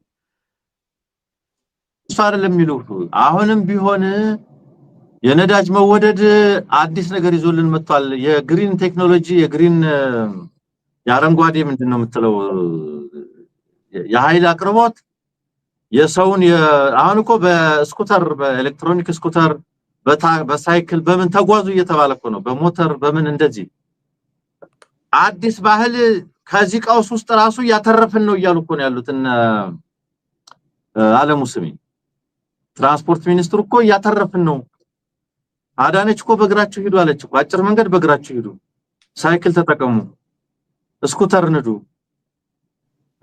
የአረንጓዴ እንትን የግሪን ኢነርጂ ግሪን ሌጋሲ ግሪን ኢነርጂ የግሪን ኢነርጂ እንትን ያለ ነው ያስተዋወቅን ነው ይያልኩ ነው አሁንም ያተረፈን ነው የሚሉ ኢንዱስትሪዎች ምን እየሆኑ ነው ትራንስፖርተሮች ምን እየሆኑ ነው የሸቀጥ ዋጋ ላይ ምን እየመጣ ነው ይሄንን ተከትሎ እንግዲህ እንዳልከው ሁሉን ነገር የሚመለከት ቀውስ ነው ሁሉንም አካል የሚመለከት ቀውስ ነው ይሄ በመሆኑ ሌሎች ቀውሶች ተደራርበው አገራዊ አመጽ ህዝባዊ አመጽ ሊቀሰቀስ ይችላል ተብሎ ስለተፈራ ነው ፖሊስ ስታንድ ባይ ሆነ ተዘጋጅ ለማንኛውም አይነት ሁኔታ ተዘጋጅ እየተባለ ያለው እንግዲህ ያገዛዝ በስንት ቀውስ ውስጥ እንደሚማስን በአንድ ጊዜ ይገርመኛል ሳስበው ይሄ አልበቃ ብሎ ጎረቤት ሀገር ሄዶ ደግሞ ይሆን ያለውን ምናልባት ቀጣዩ ርዕሰ ጉዳይ ነውና በዚህ ልክ ነው ያለው ይሄ ምን ሊያዋልድ ይችላል ገና አሁን ቁንጥጫው ተጀመረ እንጂ ገና ነው ቀውሱ ገና ነው አሁን ወደ ሸቀጦች ወደ ብዙ ነገሮች ሊመጣ ነው እሱን ተከትሎ ምን ሊመጣ ይችላል የሚለውን ወደፊት ምን ነው አገዛዙ ግን ቀድሞ ለነዳጅ ቀድሞ እንደማዘጋጀት አሁን ለአመጽ ቀድሞ እየተዘጋጀ ነው ምክንያቱም ትልቁ ጉዳይ ስርዓት የዚህ አገዛዝ ቀጣይነት ጉዳይ ነው ስለዚህ ለአመጽ እየተዘጋጀ ነው ለነዳጅ ግን አይዘጋጀም አመጽን ለመከላከል ቀድሞ እየተዘጋጀ ነው የህዝብ ኑሮ ችግር እንዳይመጣ ግን አይዘጋጀም ኢንፋክት በመዋጮ እያስመረረ ህብረተሰብን እያሰደደ ነው እና በዚህ ደረጃ ስለሆነ ያለው እንግዲህ ነገሮች ወደ ብዙ ጠርዝ እየደረሱ ነው ያሉት መጨረሻውን እናያለን ወንድም ያ አንሙት እንግዲህ ከማህበራዊና ኢኮኖሚያዊ ቀውስ ወደ ፖለቲካዊ ቀውስ ይሸጋገራል ወይ የሚለው ነው እንግዲህ አሁን በማህበራዊ የማህበራዊ ሳይንስ ባሮሜትሮችን ተጠቅመን ኢትዮጵያ ውስጥ ያለውን የህዝብ በተለይ የማህበረሰቡን የፖለቲካዊ ልብ ትርታ እንደው በአሃዝና በጊዜ በመጠንና በእንትን ማስቀመጥ አዳጋች እንደሆነ ገምታለሁ ምን አይነቱ መከራዎች ናቸው ህዝብን የሚያስቆጡት የሚለው ነገር ከሌሎቹ ማህበረሰቦችና ከሌሎች ሀገራት የተለየ የፖለቲካል ማህበረሰብ ስለሆነ ኢትዮጵያ ህዝብ እውነት ለመናገር የነዳጅ ቀውሶች ኢኮኖሚያዊ ቀውሶች ረሃብ ወደ ፖለቲካዊ ቀውስ የመሸጋገር እድሉ ምን ያህል ነው የሚለውን ነገር ለመመልከት በጣም ለምሳሌ አንሙት ኢትዮጵያ ውስጥ በጣም በርካታ ረሃብ በተነሳባቸው ወቅቶች የተሰሩ ጥናቶችን ተመልክቻለሁ ንደሳለኝ የጻፏቸው ንደሳለኝ ረሃመቶ ነመስፍን ወልደ ማርያምም ሌሎችም ቀውሶቹ ወደ ማህበራዊ ካታስትሮፍነት ሲቀየሩ ተመልክቻለሁ አንዳንድ ረሃቦች ለምሳሌ የወሎ ድርቅ እየተባለ የወሎና የትግራይ የነበረው ረሃብ ወደ ፖለቲካዊ እንትንነት ተቀይሮ ወደ ፖለቲካዊ ቀውስነት ተቀይሮ በቀዳማዊ ኃይለ ሥላሴ መንግስት ላይ ከፍተኛ ተጽዕኖ የፈጠረበትን ዘመን እናስታውሳለን በርግጥም ለውጥን ለመሸከም ለመረዳት የሚያስችል የፖለቲካ ሊሂቅ ስብስብ ነበር አንድን ኢኮኖሚያዊና ማህበራዊ ቀውስ ወደ ፖለቲካዊ ለውጥ መሳሪያነት የሚጠቀሙ አካላት በሀገሪቱ ውስጥ ረሃብ ሲከሰት ረሃብ የአገዛዝ ፌለር ነው የፖለቲካ ውድቀት ማሳያ ነው የነዳጅ ቀውስም የማዳበሪያ እጦትም ኢትዮጵያ ውስጥ እንግዲህ ከሰላምም በላይ አሁን ሰላም ጦርነት አለ በሀገሪቱ ውስጥ ራሱን የቻለ በሀገሪቱ ውስጥ የሥርዓት ለውጥ እንዲመጣ አገዛዝ ላይ ጫና መፍጠር የነበረበት ሁኔታ ነው ከዚህ ጦርነት በላይ ሌላ የሚመጣ መከራና አደጋ ስለሌለ ማለት ነው። በሀገር ውስጥ የሚካሄድ ሲቪል ዋር ላለፉት በርካታ ዓመታት ህዝብን ኢንሰርክል እያደረገ እንዳገዛዝ ህዝብን ሲያስሩ ፍጅት በህዝብ ላይ ሲፈጽም ድሮኖች በኢትዮጵያ ትምህርት ቤቶችና ሆስፒታሎች ላይ እየወደቁ የኢትዮጵያን ህዝብ ህፃናት ሲያነዱ ወደ ማህበራዊና ወደ ፖለቲካዊ ቀውስነት አልተሸጋገረም። በአማራም በትግራይም የደረሰው ፍጅት የመላ ኢትዮጵያውያን የጋራ ቁጣ ምንጭ ሆኖ ሀገሪቱን ወደ ለውጥ አልመራም።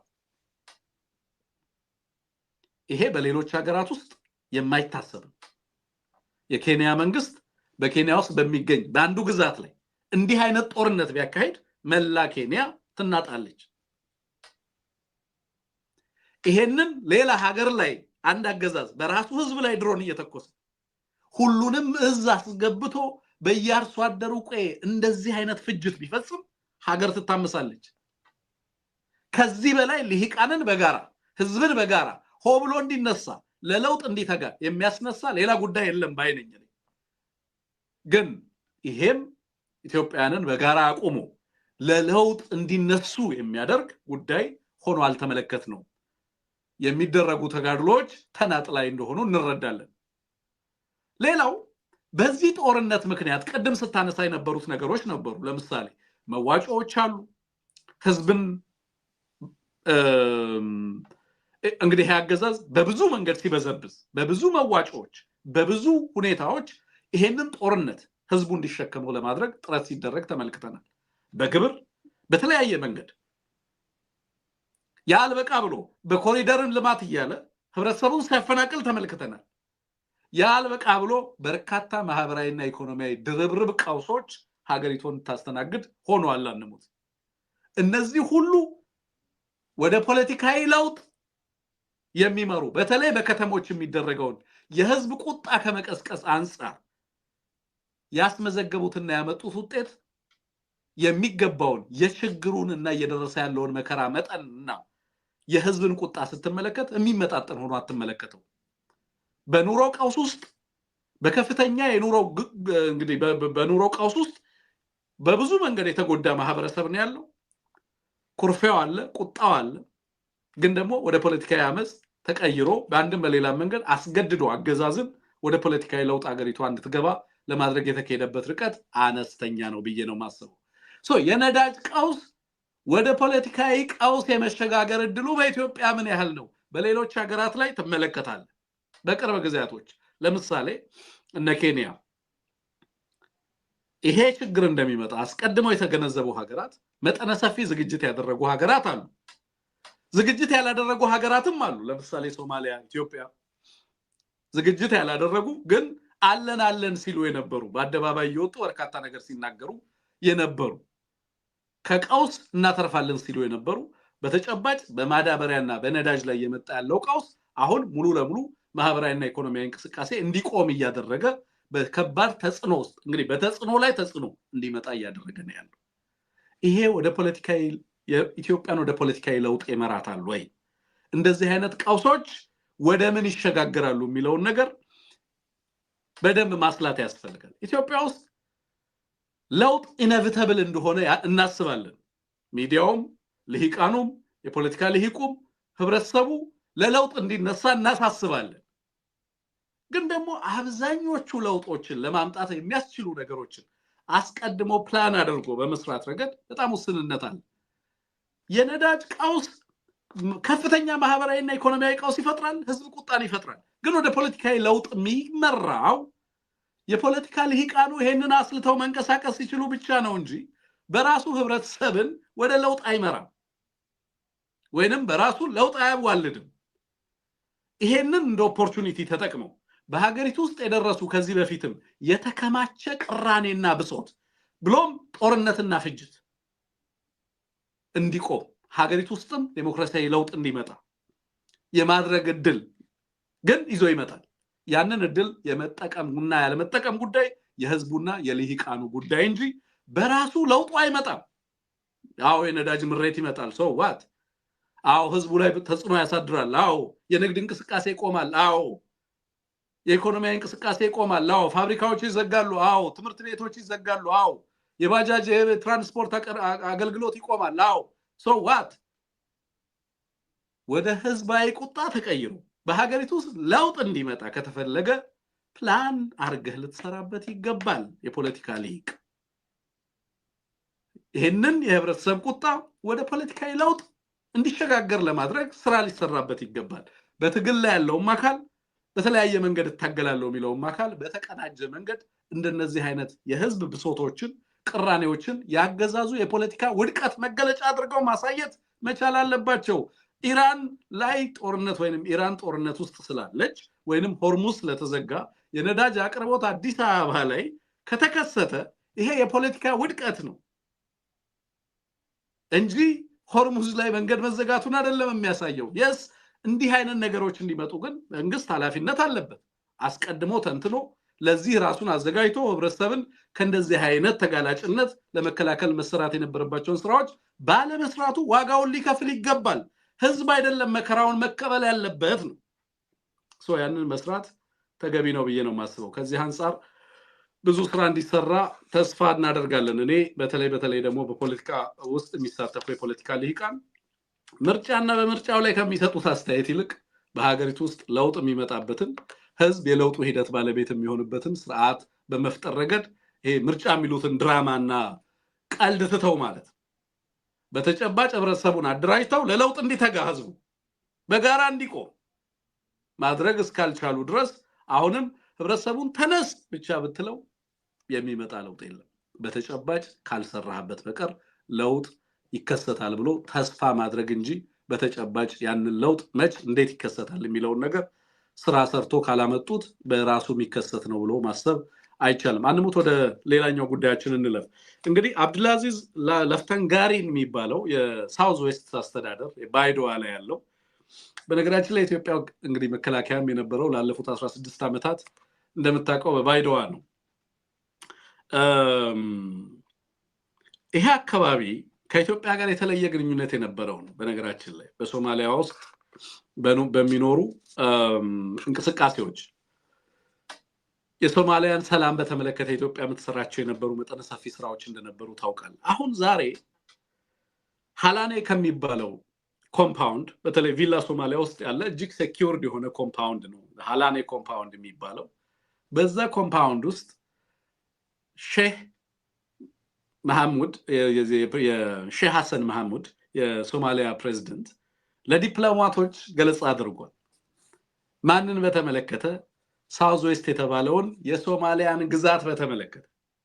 ሳውዝ ዌስት ላይ እንግዲህ ቅዳሜ ዕለት አብዱልአዚዝ ለፍተንጋሪ አሸንፏል እና የምርጫ የተመረጠበትን ሂደት አልቀበልም በሚል የፌደራል መንግስቱ ሼህ ሐሰን የሚመራው የፌደራል መንግስት ይህንን የዚህን የምርጫ ውጤት አልቀበልም በሚል በአንድም በሌላም መንገድ ጦሩን አስጠግቶ ባይዶዋ ላይ ከባይዶዋ 20 ኪሎ ሜትር ጦሩ እንዲገባ ለማድረግ ጥረት እያደረገ ነው ያለው። በዚህ ሂደት ውስጥ ድሮኖችን እየተጠቀመ ከፍተኛ ውጊያ እያደረገ ነው ያለው። በሌላ በኩል ከፍተኛ ሬዚስተንስ ገጥሞታል ከሳውዝ ዌስት ከሚባለው ክልል። ሶማሊያ እንግዲህ አንሙት በቀደም ስናነሳ እንደነበረው በፌደራል መንግስቱና በክልሎች መካከል ያለው ግንኙነት እጅግ አሳሳቢ ነው። አብይና ዩናይትድ አረብ ኤሚሬት የሶማሊያን ሰላም በማወክ ረገድ ከፍተኛ ሚና ያላቸው ሁለት ኤክስተርናል አክተሮች ናቸው ቢባል ማጋነን አይደለም፣ ኢንክሉዲንግ ኬንያን ጨምሮ።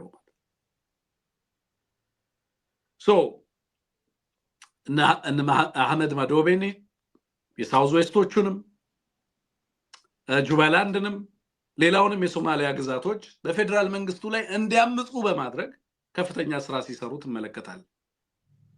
በተመሳሳይ እንግዲህ በሱዳን ጦርነት ውስጥም አለ አብይ አህመድ። ሳውዝ ዌስት ላይ አሁንም እየተደረገ ባለው ጦርነት ውስጥ ሙሉ ለሙሉ ትጥቅና ስንቅ አቅራቢው አብይ አህመድ እንደሆነ ነው መረጃዎች የወጡት። ዛሬ ሐሰን ለዲፕሎማቶች ይሄንን ሲናገር ነበር። በቁጣ ኢትዮጵያ ልታፈርሰን እየሰራች ነው፣ ለቀጠናው ሰላም ጠንቆናለች በሚል ነው ያቀረበው ዛሬ ለዲፕሎማቶች። ይሄንን ነገራዊ ኦንላይን ሌሎችም ዘግበውታል። ናው የኔ ጥያቄ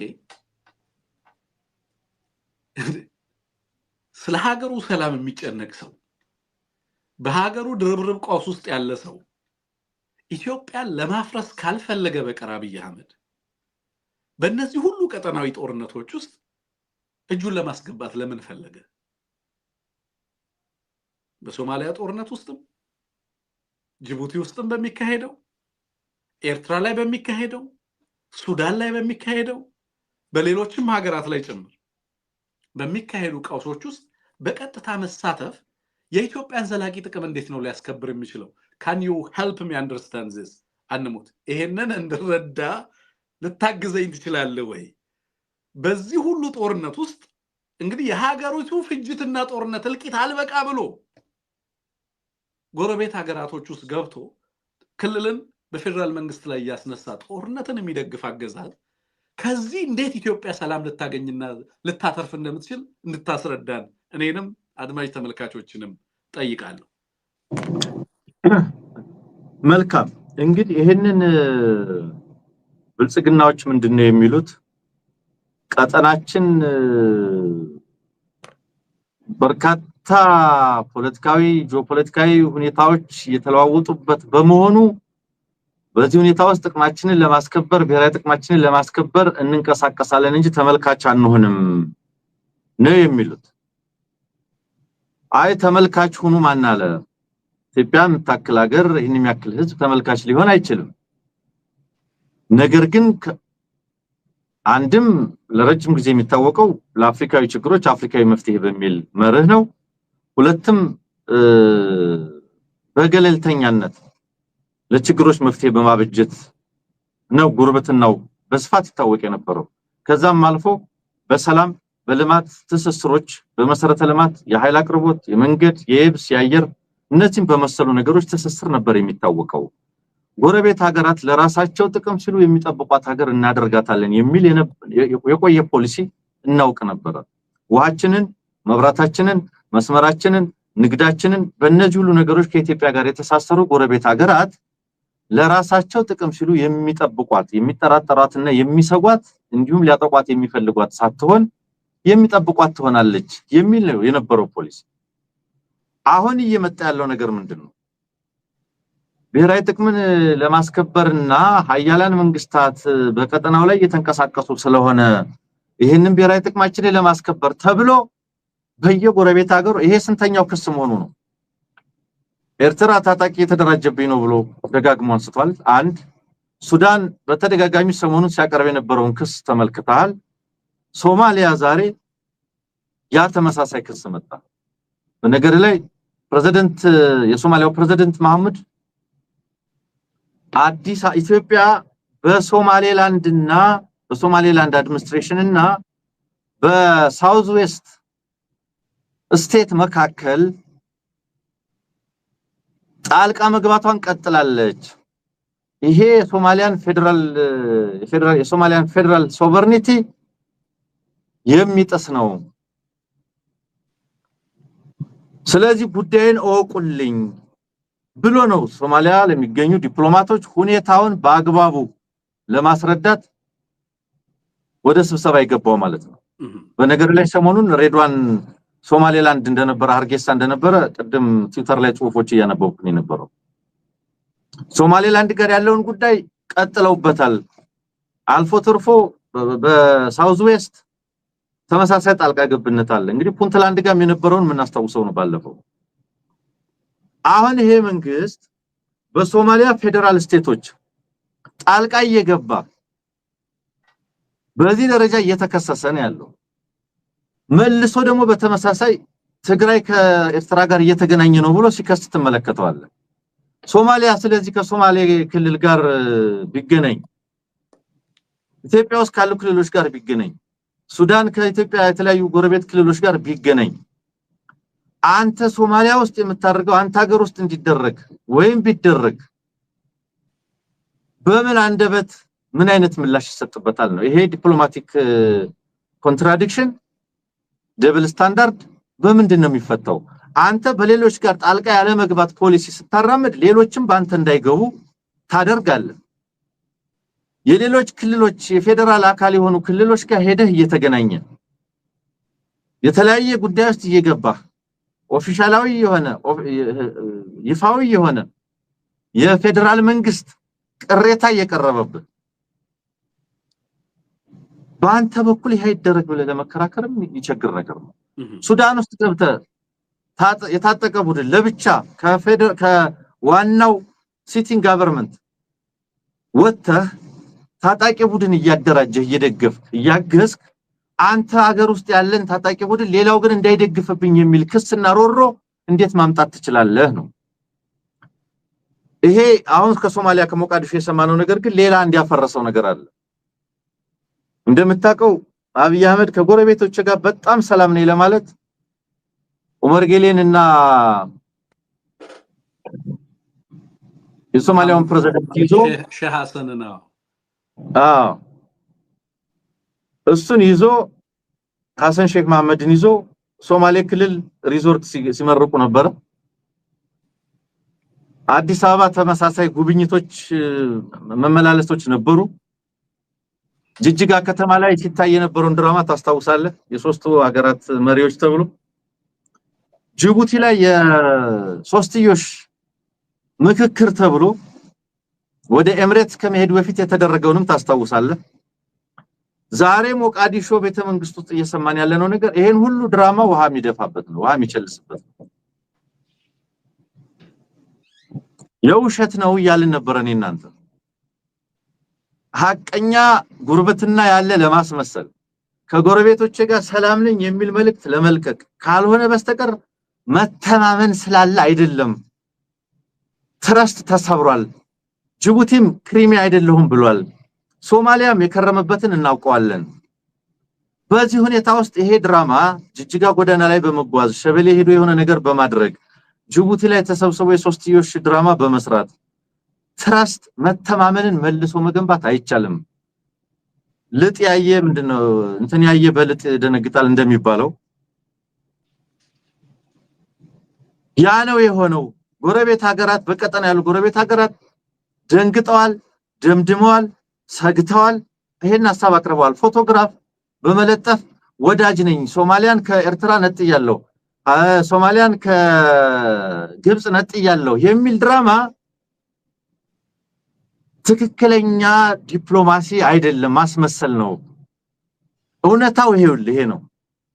ትክክለኛው ስሜት ይሄ ነው። ሐሰን ሼክ መሐመድ ዛሬ በሞቃዲሾ የሚገኙ ዲፕሎማቶችን ሰብስቦ በአገሪቱ የሰላምና የጸጥታ ሁኔታ ላይ ብሪፊንግ ሲሰጥ ከሚያቀርባቸው ጉዳዮች መካከል ኢትዮጵያ በክልሎቼ መካከል ጣልቃ እየገባች ባለፈው ሳምንት ይመጣል ወደ አዲስ አበባ የሶማሊያው ፕሬዝዳንት ሲባል ነበር። አዲስ አበባ ይመጣል የተባለው ጣልቃ ትግቡብኝ ብሎ ሊያነሳላቸው ይመጣል አዲስ አበባ ሰዎች የሚል ነገር ጽሁፎች ስመለከት ነበር። አልመጣም። እዛው ግን ይሄን ብሪፊንግ እየሰጠ ነው ያለው። በዚህ ሁኔታ ውስጥ ጥቅምን እንዴት ነው መረድ ማስከበር የሚቻለው? በእንደዚህ አይነት መንገድ እንዴት ነው ሰላም ማምጣት የሚቻለው? እንኳን ደስ አላችሁ የተባሉት የምስራቅ አፍሪካና የአፍሪካ ህዝብ እኮ ነው። ኤሊት ፎርስ ተመረቀላችሁ የተባሉት ናቸው እንደዚህ እየተባሉ ያሉት። ኤሊት ፎርስ አስመረኩላችሁ እንኳን ደስ አላችሁ የተባሉት ሶማሌዎች ይሄ ነው ስሜታቸው ዛሬ እየነገሩን ያሉት። እኔ አይገባኝም። ያንተም ጥያቄ እኔም ጥያቄ ነው። እንዲህ ያለው ዲፕሎማሲ የምን ዲፕሎማሲ ይባላል? በአንድ ሰው የሚመራ ዲፕሎማሲ ነው? በአንድ ሰው የሚመራ ጦርነት ነው? በአንድ ሰው የሚመራ ኢኮኖሚ ነው? በአንድ ሰው ውሳኔና ፍላጎት የሚመራ ሀገርና ህዝብ ሆኗል? ከዛ በመነሳት እነዚህ ክልሎች እያኮረፉ እንዲወጡ ወታደራዊ ድጋፍ ማሰጥ በስንት ጭቅጭቅ አንካራ ድረስ ተኬዶ ተለምኖ ነው የኢትዮጵያ ሰራዊት ሶማሊያ ውስጥ እንዲቆይ የተደረገው እንጂ ልቀቁልን ውጡልን እስከመባል ተኬዷል። ሶማሊያ ዛሬ በተመሳሳይ ወቅት የግብጽን ሰራዊትና የኢትዮጵያን ሰራዊት የምታስተናግድ ሀገር ተደርጋለች። የዲፕሎማሲ ስኬት ማለት ይሄ ነው ወይ? የቱርኩ ፕሬዝዳንት አዲስ አበባ ስለመጣ የዲፕሎማሲ ስኬት፣ የህንዱ ሰው እየመጣ ዲፕሎማሲያችን ጣሪያ ነካ። እውነታው እሱ ነው ወይ? አጠገብህ ያሉት ጎረቤት ላይ ያሉት ነገሮች ምንድናቸው? የውስጥ ጉዳይ የጎረቤት እየተደረገ አይደለም ወይ? የውስጥ ጦርነት የጎረቤት እየተደረገ አይደለም? እንንትና ናቸው እንንትና ደግፈውት የእንንትና ተላላኪ እየተባለ ስንት ነገር እየተባለ አይደለም ወይ? ዲፕሎማሲ ማለት ይሄ ነው ወይ ታዲያ? የተሳካ ዲፕሎማሲ በዚህ ቀጠና ቢኖር ኖሮማ የመጀመሪያው ጉዳይ የዲፕሎማሲ ስኬት የመጀመሪያው ማሳያ ሰላማዊ ጉርብትና መፍጠር ነበር። መከባበርና መተማመን ላይ የተመሰረተ ጀርባህን ሰጥተው የምትተኛ ጎረቤት ሀገር መፍጠር፣ የመከበብ ሜንታሊቲ ሳይሆን የመተባበር ሜንታሊቲ መፍጠር፣ የውስጥ ጉዳያችሁን እንድትፈቱ እኔ በማከላችሁ ጣልቃ አልገባም፣ ወገንተኛ አልሆንም፣ እኔም በውስጥ ጉዳይን በራሴ እንድፈታ እንደ ጎረቤት ሀገር ወገንተኛ እንዳትሆኑ የሚል መተማመን መፍጠርና ለጋራ ሰላም አብሮ መስራት ለጋራ ልማት አብሮ መስራት እንጂ እሽቀደደሙ ተገብቶ እኔ እኮ ነግሬያለሁ ባለፈው ጎረቤት የአፍሪካ ጎረቤቶቻችን የሚፈሩት ሰራዊት እንገነባለን ብሎ ጀነራል አባው ሲያወራ ደንግጫለሁ። እኔ የዛሬ ስንት ዓመት እንዴ ኢትዮጵያ ጎረቤቶቿ የሚፈሩት ሰራዊት እኔ ጎረቤቶቻችን የሚያከብሩትና የሚተማመኑበት ሰራዊት ቢሆን ነው ደስታ እውነት ለመናገር። ጠንካራ ስትሆን ትከበራለህ፣ መተማመን ሲኖር ትከበራለህ። እንዲፈሩት ሳይሆን እንዲያውቁትና እንዲጠነቀቁ ይልቁንም የጋራ ጥቅም የበለጠ የሚያስተባብራቸው ይልቁንም ጠንካራ ሰራዊት መኖሩ አብዬምና ዳርፉርምና ሰላም አስከብር ሞቃዲሾም ባይዶምና ሰላም አስከብር የሚባል ሰራዊት እንጂ ይሄ ሰራዊት ተብሎ ጎረቤት ሀገራት የሚሳቀቁበት ሰራዊት አይደለም፣ የሚሳቀቁበት መንግስት አይደለም፣ የሚሳቀቁበት ናሬቲቭ አይደለም። ገዢው ናሬቲቭ ሊሆን የሚገባ የነበረው መተማመንን ቢልድ ማድረግ ጀርባቸውን ሰጥተው መተኛ ትችላል ወይ ጅቡቲዎች፣ ሶማሌዎች፣ ኬንያዎች ይሄንን ነበር እርግጠኛ መሆን ያለ መዋረር ያለ መዋጋት ስምምነት እኮ ነው ኬንያ ከኢትዮጵያ ጋር የተፈራረመችው። የስጋቱን ልክ ነው የሚነግረው እኮ። አሁን ደግሞ የወደብ አቅጣጫው ከቀይ ባህርና ከምናምን ወጣ አድርገን ሁለንተናዊ እናድርገውና የኤርትራን መንግስት ትንሽ ለዘብ እናደርገዋለን ምናምን እየተባለ ነው። ሞኝ ያለ ይመስላችኋል? አሚን እኔ እንዴት እንደሚያስቡ ማለት ነው።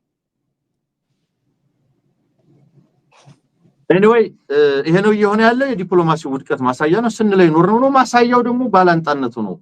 ናይንና ናጫ ሆነች ኢትዮጵያ ከጎረቤቶቿ ጋር። ይሄንን በዲፕሎማሲ ስኬት አይደለም የምገልጸው። እዚህ ቀጠና ላይ ያለ ጂኦፖለቲካል ራይቫልሪ ጂኦፖለቲካዊ የሆነ ፉክክር የተለያዩ ሀገራትን ወደ አዲስ አበባ ስላስመጣ የአዲስ አበባ ዲፕሎማሲያዊ ሚና የኢትዮጵያ ዲፕሎማሲያዊ ፋይዳ እና ጥቅም እና ስትራቴጂክ እንትን ምናምን ያገዛዙ የዲፕሎማሲ መስመር በተለየ ዋጋ ስላገኘ አይደለም። ትላልቅ መንግስታት ሳይቀሩ መንግስት ያልሆነችዋን ዲፋክቶ ስቴት ምትላት ሶማሌላንድ ይሄዳሉ። ለምን? ቀጠናው ዲማንድ ያደርጋል። ይሄ ግን ያንተን የዲፕሎማሲ ስኬት አይደለም የሚያሳየው። የዲፕሎማሲ ስኬት ከተለካ ጎረቤቶቻችን እንዴት እያዩን ነው፣ ምን አይነት መስተጋብሮች ፈጥረናል የሚለው ይመስለኛል ለማለት ነው። አመሰግናለሁ ወንድም። አይስ አንደሞታ አመሰግናለሁ።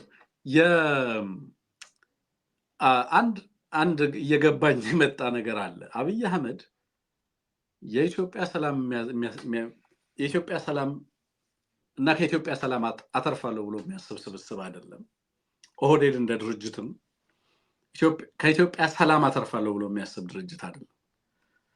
በተወሰነ መንገድ ከሪቪዥኒስት ከሆኑ ሀገራት ጋር ለምንድን የተሰለፈው የሚለውን ነገር ስንመለከት ያለው ስታብሊሽመንት ኢትዮጵያ እንደ ሀገር ያለው ተጠብቆ የኖረው ስታብሊሽመንቱ ለሱ የፖለቲካ ህልውና ጠቃሚ መስሎ የሚሰማው ኃይል አይደለም። እሱ አሳካዋለሁ ለሚለው ፍላጎቱ ፖለቲካዊ ፕሮጀክቱ አዋጭ ሆኖ ያገኘው አይመስለኝም። በዚህም ምክንያት ከውስጥም ሆነ ከውጪ ጦርነቶች የምትናጥ ኢትዮጵያን መፍጠር ግብ ነው የኦህዴድ ፕሮጀክት ነው። በዚህ ውስጥ ነው ትራይቭ አደርጋለሁ ብሎ የሚያስበው። የፖለቲካ ፕሮጀክቶችን አሳካለሁ ብሎ የሚያስበው በዚህ ውስጥ ነው እንጂ በምንም አይነት መንገድ የውስጥ መናወጥ የገጠማት ሀገር በውስጥ ጦርነቶች የምትታወቅ ሰላሟን ያጣች ሀገር በቀጠናዊ ጦርነቶች ውስጥ ያውም እጅግ በጨቀዩ ጦርነቶች ውስጥ ገብታ የቀጠናውን ሰላም ልታደፈርስ የምትችልበት እንደውም ከተገንጣይ ኃይሎች ጋር ጭምር አንሙት ከሶማሌላንድ ጋር እኮ የነበረው ስምምነት ዓለምን ሁሉ በአንድነት ያስቆጣ ነበር። ለምንድን ነው የሆነው? ከሶማሌላንድ ጋር የነበረው ስምምነት ቻይናንም ምስራቁንም የምዕራቡንም ዓለም በኩል ለምንድን ነው ያስቆጣው? የገልፍ ሀገራትንም የአፍሪካ ሀገራትንም የኢትዮጵያ ዋና መቀመጫውን ኢትዮጵያ ያደረገው የአፍሪካ ህብረትንም በኩል ያስቆጣው ለምንድን ነው? ከሶማሌላንድ ጋር የተደረገው ኤምኦዩ የኤምኦዩ ትልቁ ጥፋት ምንድን ነው? ትልቁ ኃጢያት ይሄ ኦሪጂናል ሲኑ ምንድን ነው? የዛው ኤምኦዩ ይዞ የሚመጣው አደገኛ ፕሬሲደንት ነው። ቻይናዎችንም አሜሪካኖችንም ስፔኖችንም ፈረንሳዮችንም እንግሊዞችንም አረቦችንም በኩል ያስቆጣው ዓለም ስትመራበት የነበረውን ኦርደር የሚንጥ ስለሆነ የሀገራት ሉዓላዊነት ላይ ቀጥተኛ አደጋን ይዞ ስለሚመጣ ቀጣይ ለራሳቸው ህልውና ስለሰጉ ሀገራት እንዴት ይሄ ይደረጋል በሚል ሁሉም አካላት ባንድ ላይ ነው ሪአክት ያደረጉት። የኢትዮጵያ ሰላም የሚያሰጋው አካል የኢትዮጵያ አንድነት ሉዓላዊ አንድነት የሚያስጨንቀው አካል እንዴት ይሄን ያደርጋል ነው። የቀጠናው ሰብሳቢ ሀገር የነበረች ይሄ አርቲክል በአፍሪካ ህብረት ቻርተር ውስጥ እንዲካተት ከፍተኛ ተጽዕኖ ያደረገች ሀገር የቀጠናው ሰላምና ህልውና እንዲረጋገጥ ከጸረ ኮሎኒያል ትግል ጀምሮ በርካታ አስተዋጽኦ ያደረገች በጸረ ኮሎኒያል እንቅስቃሴ ውስጥ የአፍሪካ ወንድም ሀገራትንም ጭምር ድጋፍ ስታደርግ የነበረች ሀገር እንዴት የዓለምን ህግ ሩል ቤዝድ አሰራር ጥሳ ያውም የራሷ ህልውና ቋፍ ላይ ባለበት ሰዓት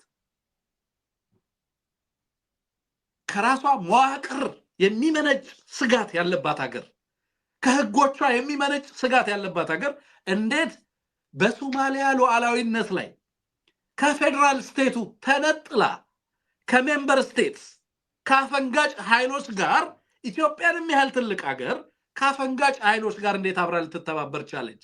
በቻድ ከነዛ ኃይሎች ጋር፣ በሱዳን ከናሬሴፍ ጋር፣ በሊቢያ ከናሀፍታር ጋር እንዴት ኢትዮጵያንም ያህል ሀገር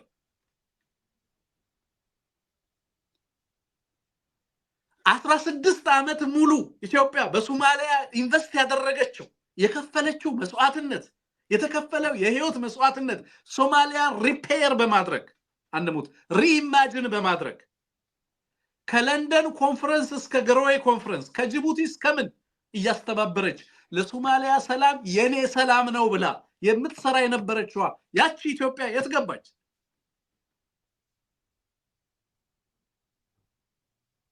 ያ ሁሉ የኢትዮጵያ ወጣት ለሶማሊያ ሰላም የሶማሊያ ሰላም የኛ ሰላም ኢንተግራል ፓርት ነው። ኢትዮጵያ ሶማሊያ ሰላም እስካላገኘች ድረስ በበርካታ ጦርነቶች እየተናጠች ትቀጥላለች በሚል ሶማሊያ ላይ የተከፈለው ያ ሁሉ የስቴት ቢልዲንግ ሂደት የሴኩሪቲ አፓራተሱን በመጠገን የነበራትን ፖለቲካዊና ዲፕሎማሲያዊ ሌቨሬጅ የትከተተችው ኢትዮጵያ ዛሬ ከነለፍታንጋሪን ጋር የምትሰለፍ ሀገር እንዴት ሆነች ኢትዮጵያ? አንተ ኢትዮጵያ እኮ አይደለምና ሼህ ሐሰን ቀጣዩን ፕሬዝዳንት ምታቅ ሀገር ነበረች። በሶማሊያም በሶማሌላንድም በሌሎችም ቀጠናው ላይ ባሉ አይደለምና ሲቲንግ ፕሬዝዳንቱን ቀጥሎ የሚቀጥሉትን ፕሬዝዳንቶችን ጭምር የምታውቅ ከህዝቡ ጋር ከጎሳ መሪው ጋር ጠንካራ ግንኙነት የነበራት በሶማሊያ ሰላምና መረጋጋት አተርፋለሁ ብላ የምታሰላ ሀገር ነበረች እኮ ኢትዮጵያ። በነገራችን ላይ እነዚህ ሳውዝ ዌስት የሚባለው ባይዶዋ ላይ ያለው ማህበረሰብ በብዛት ከአራቱ ሶማሊያ ውስጥ አሉ ከሚባሉ ትልልቅ ጎሳዎች ውስጥ አንደኛው ጎሳ ነው። ከዛ ጎሳ ጋር ኢትዮጵያ የነበራት ግንኙነት ቀላል አልነበረም። በነገራችን ላይ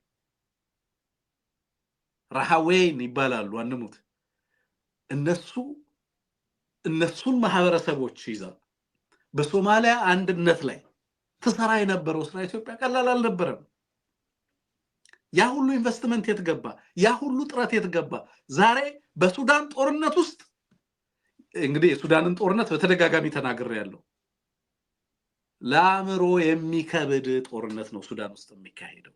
ለህሊና የሚከብድ ኢትዮጵያውያን ኢማጂን ሊያደርጉት ከሚችሉት በላይ እጅግ አስከፊ ሆስፒታሎች አንሙት የፍጅት ማዕከላት የሆኑበት ሀገር ነው ሱዳን ማለት። በዚህ ጦርነት ውስጥ ብንችል ሊኖረን የሚገባው ሚና የሰላም በሱዳን ሰላም እንዲመጣ ነበር ኢትዮጵያ ሊኖራት የሚገባው ሚና። በዚህ የቆሸሸ ጦርነት ውስጥ ኢትዮጵያ እንዴት ያዋጣኛል ብላ ገባች። ኦህዴድ በእነዚህ ሁሉ ቀጠናዊ ጦርነቶች ውስጥ የሚገባበት ምክንያት ምንድነው? ጥያቄ። ከቀጠናው ስቴቢሊቲ አያተርፍም። ለሰት ከቀጠናው ሰላምና መረጋጋት አላተርፍም ብሎ የወሰነ የኢትዮጵያ ብቻ ሳይሆን የቀጠናው ሰላም ጠንቅ ነው ይሄ ኃይል። ለዚህም ነው ከቀጠናው ሀገራት ጋር አብረን በመቆም ልንታገለው የሚገባው። ለዚህ ነው የአማራ ትግል ለሶማሊያም ሰላም፣ ለኢትዮጵያም ሰላም፣ ለሱዳንም ሰላም፣ ለኤርትራም ሰላም፣ ለቀጠናውም ሰላም፣ በቀይ ባህርም በሌሎችም አካባቢዎች ላይ ለሚኖር ቀጣይ ሰላም ከፍተኛ አስተዋጽኦና ሚና ያለው ነው የምንለው። ለዚህ ነው ኢትዮጵያ የገጠማት አደጋ ቀጠናውን የገጠመው አደጋ ሆኗል። አሁን የእያንዳንዱ የቀጠናው ሰላምና ትርምስ ዋነኛ ተላላኪ አካል ኢትዮጵያ ውስጥ የበቀለው ኃይል ነው። ይሄ ኃይል ከኢትዮጵያ ሰላም ከኢትዮጵያ ስታብሊሽመንት አያተርፍም። ኢትዮጵያን እንደ ሀገር ተቋሞቿንም ህዝቧንም በማውደም አዲስ ሀገረ መንግስት ታዋልዳለሁ ብሎ የሚሰራ ኃይል ነው። ስለዚህ በውስጥ ጦርነት ኢትዮጵያ ተንጣ ስላልፈረሰች የውጪ ጦርነት እየጋበዘ ነው። የውጪ ጦርነት ሀገር አፍራሹ በሶማሊያ ውስጥ ከሶማሊያን ለማፍረስ የሚሰራው ኃይል ነው። በሱዳን ውስጥ ሱዳንን ለማፍረስ የሚሰራው ኃይል ነው። የኢትዮጵያ ህልውና አደጋ ተደርጎ ለባዕዴን ይሄንን አድርሶልን ኢትዮጵያንና ባንዲራዋን ይዞ ህዝቦቿን አስተባብሮ ኢትዮጵያን ለማዳን የሚታገለው አፋብን አይደለም። የኢትዮጵያ ስጋት በዋናነት የሚመነጨው በቀጠናው ሀገራት ሰላም ላይ ሰላም እንዳይመጣ በዋናነት በቀጠናው ላይ የጦርነት ቀጠናው የትርምስ ህዝቦቿ ሰላም አጥተው የሚሰደዱ ህዝቦች በቀጠናው ላይ እንዲሆኑ እያደረገ የኢትዮጵያ ፍጅት አልበቃ ብሎት በጎረቤት ሀገራት ጭምር ገብቶ እጁን በደም የነከረ አገዛዝ ነው። ያገዛዝ አሁን የኢትዮጵያ መንግስት ሆኗል። ኢማጂን ሶማሊያ እንግዲህ በፊት የነበረው ነገር አንሙት የኢትዮጵያ ሰላም ስጋት የደህንነታችን ስጋት ይመነጫል የምንለው ከአክራሪ ኃይሎችም ከሌሎችም ፍራጃይል የሆኑ ስቴቶች ተቋማዊ ጥንካሬ የሌላቸው ሀገረ መንግስታቸው ላይ የጋራ ኮንሰንሰስ ቢልድ ማድረግ ያልቻሉ ሀገራት የጋራ ኮንሰንሰስ ቢልድ እንዲያደርጉ ሀገረ መንግስቱንም የመንግስትንም ተቋሞች ለማጠናከር ብዙ ኢንቨስት የምታደርግ ሀገር ነበረች። ኢጋድ እንዲመሰረት ከፍተኛ ተጽዕኖ ስትፈጥር የነበረው ኢትዮጵያ ለዚህ ነበር። በቀጠናው ሀገሮች መካከል መተማመንና መተሳሰር እንዲመጣ ያንዱ ደህንነት የሌላኛው ደህንነት እንዲሆን ነበር እኮ አንሙት። where are we now? አሁን የት ነው ያለነው? አቡዳቢ የየመን አፈንጋጭ ኃይሎችን እየደገፈን ለነሱ መጠለያ እየሰጠን የኢትዮጵያ አውሮፕላኖች ነዶጋሎን የሚያመላልሱ አውሮፕላኖች የኢትዮጵያ ንግድ ተቋማት የጸጥታ ተቋማት በእነዚህ ግለሰቦችና ከነዚህ ግለሰቦች ጋር በሽርክና ወርቅ ስመግል እያደረጉ የሚነግዱና የኢትዮጵያን ህዝብ ደም የማይፈሱ ሆነው ታገኛቸዋል። የማን ኃላፊነት ነው ይሄንን ኃይል ማስቆም? የኛ ታሪካዊ ኃላፊነት የህዝባችንም የሀገራችንም ህዝብ ታሪካዊ ኃላፊነት። ይሄ ኃይል ከኢትዮጵያ ሰላም አያተርፍም። ይሄ ኃይል ከቀጠናው ሰላም አያተርፍም። ይሄ ኃይል አዲስ ኦርደር ይፈልጋል። ለዛ ኦርደር የነባሯን ኢትዮጵያ ማጥፋት ይፈልጋል። ለዛም ነው አሁን ያለው ጦርነት አልበቃ ብሎት በቀጠናው ጦርነት ውስጥ የሚሰማራው። እንግባባለን ብዬ አስባለሁ። ለዚህም ነው ይሄንን ኃይል ህዝብ እየታገለው ያለው የሚለውን ነገር እናንሳ ብዬ ነው አንሙት። አይ ቲንክ ለነበረን ቆይታ ከልብ አመሰግናለሁ። አውቃለሁ መራር ነው መራብ መጠማት፣ አውቃለሁ መራር ነው መራብ መጠማት። ሶስቱ አይጸናም እንጂ እንደመተካት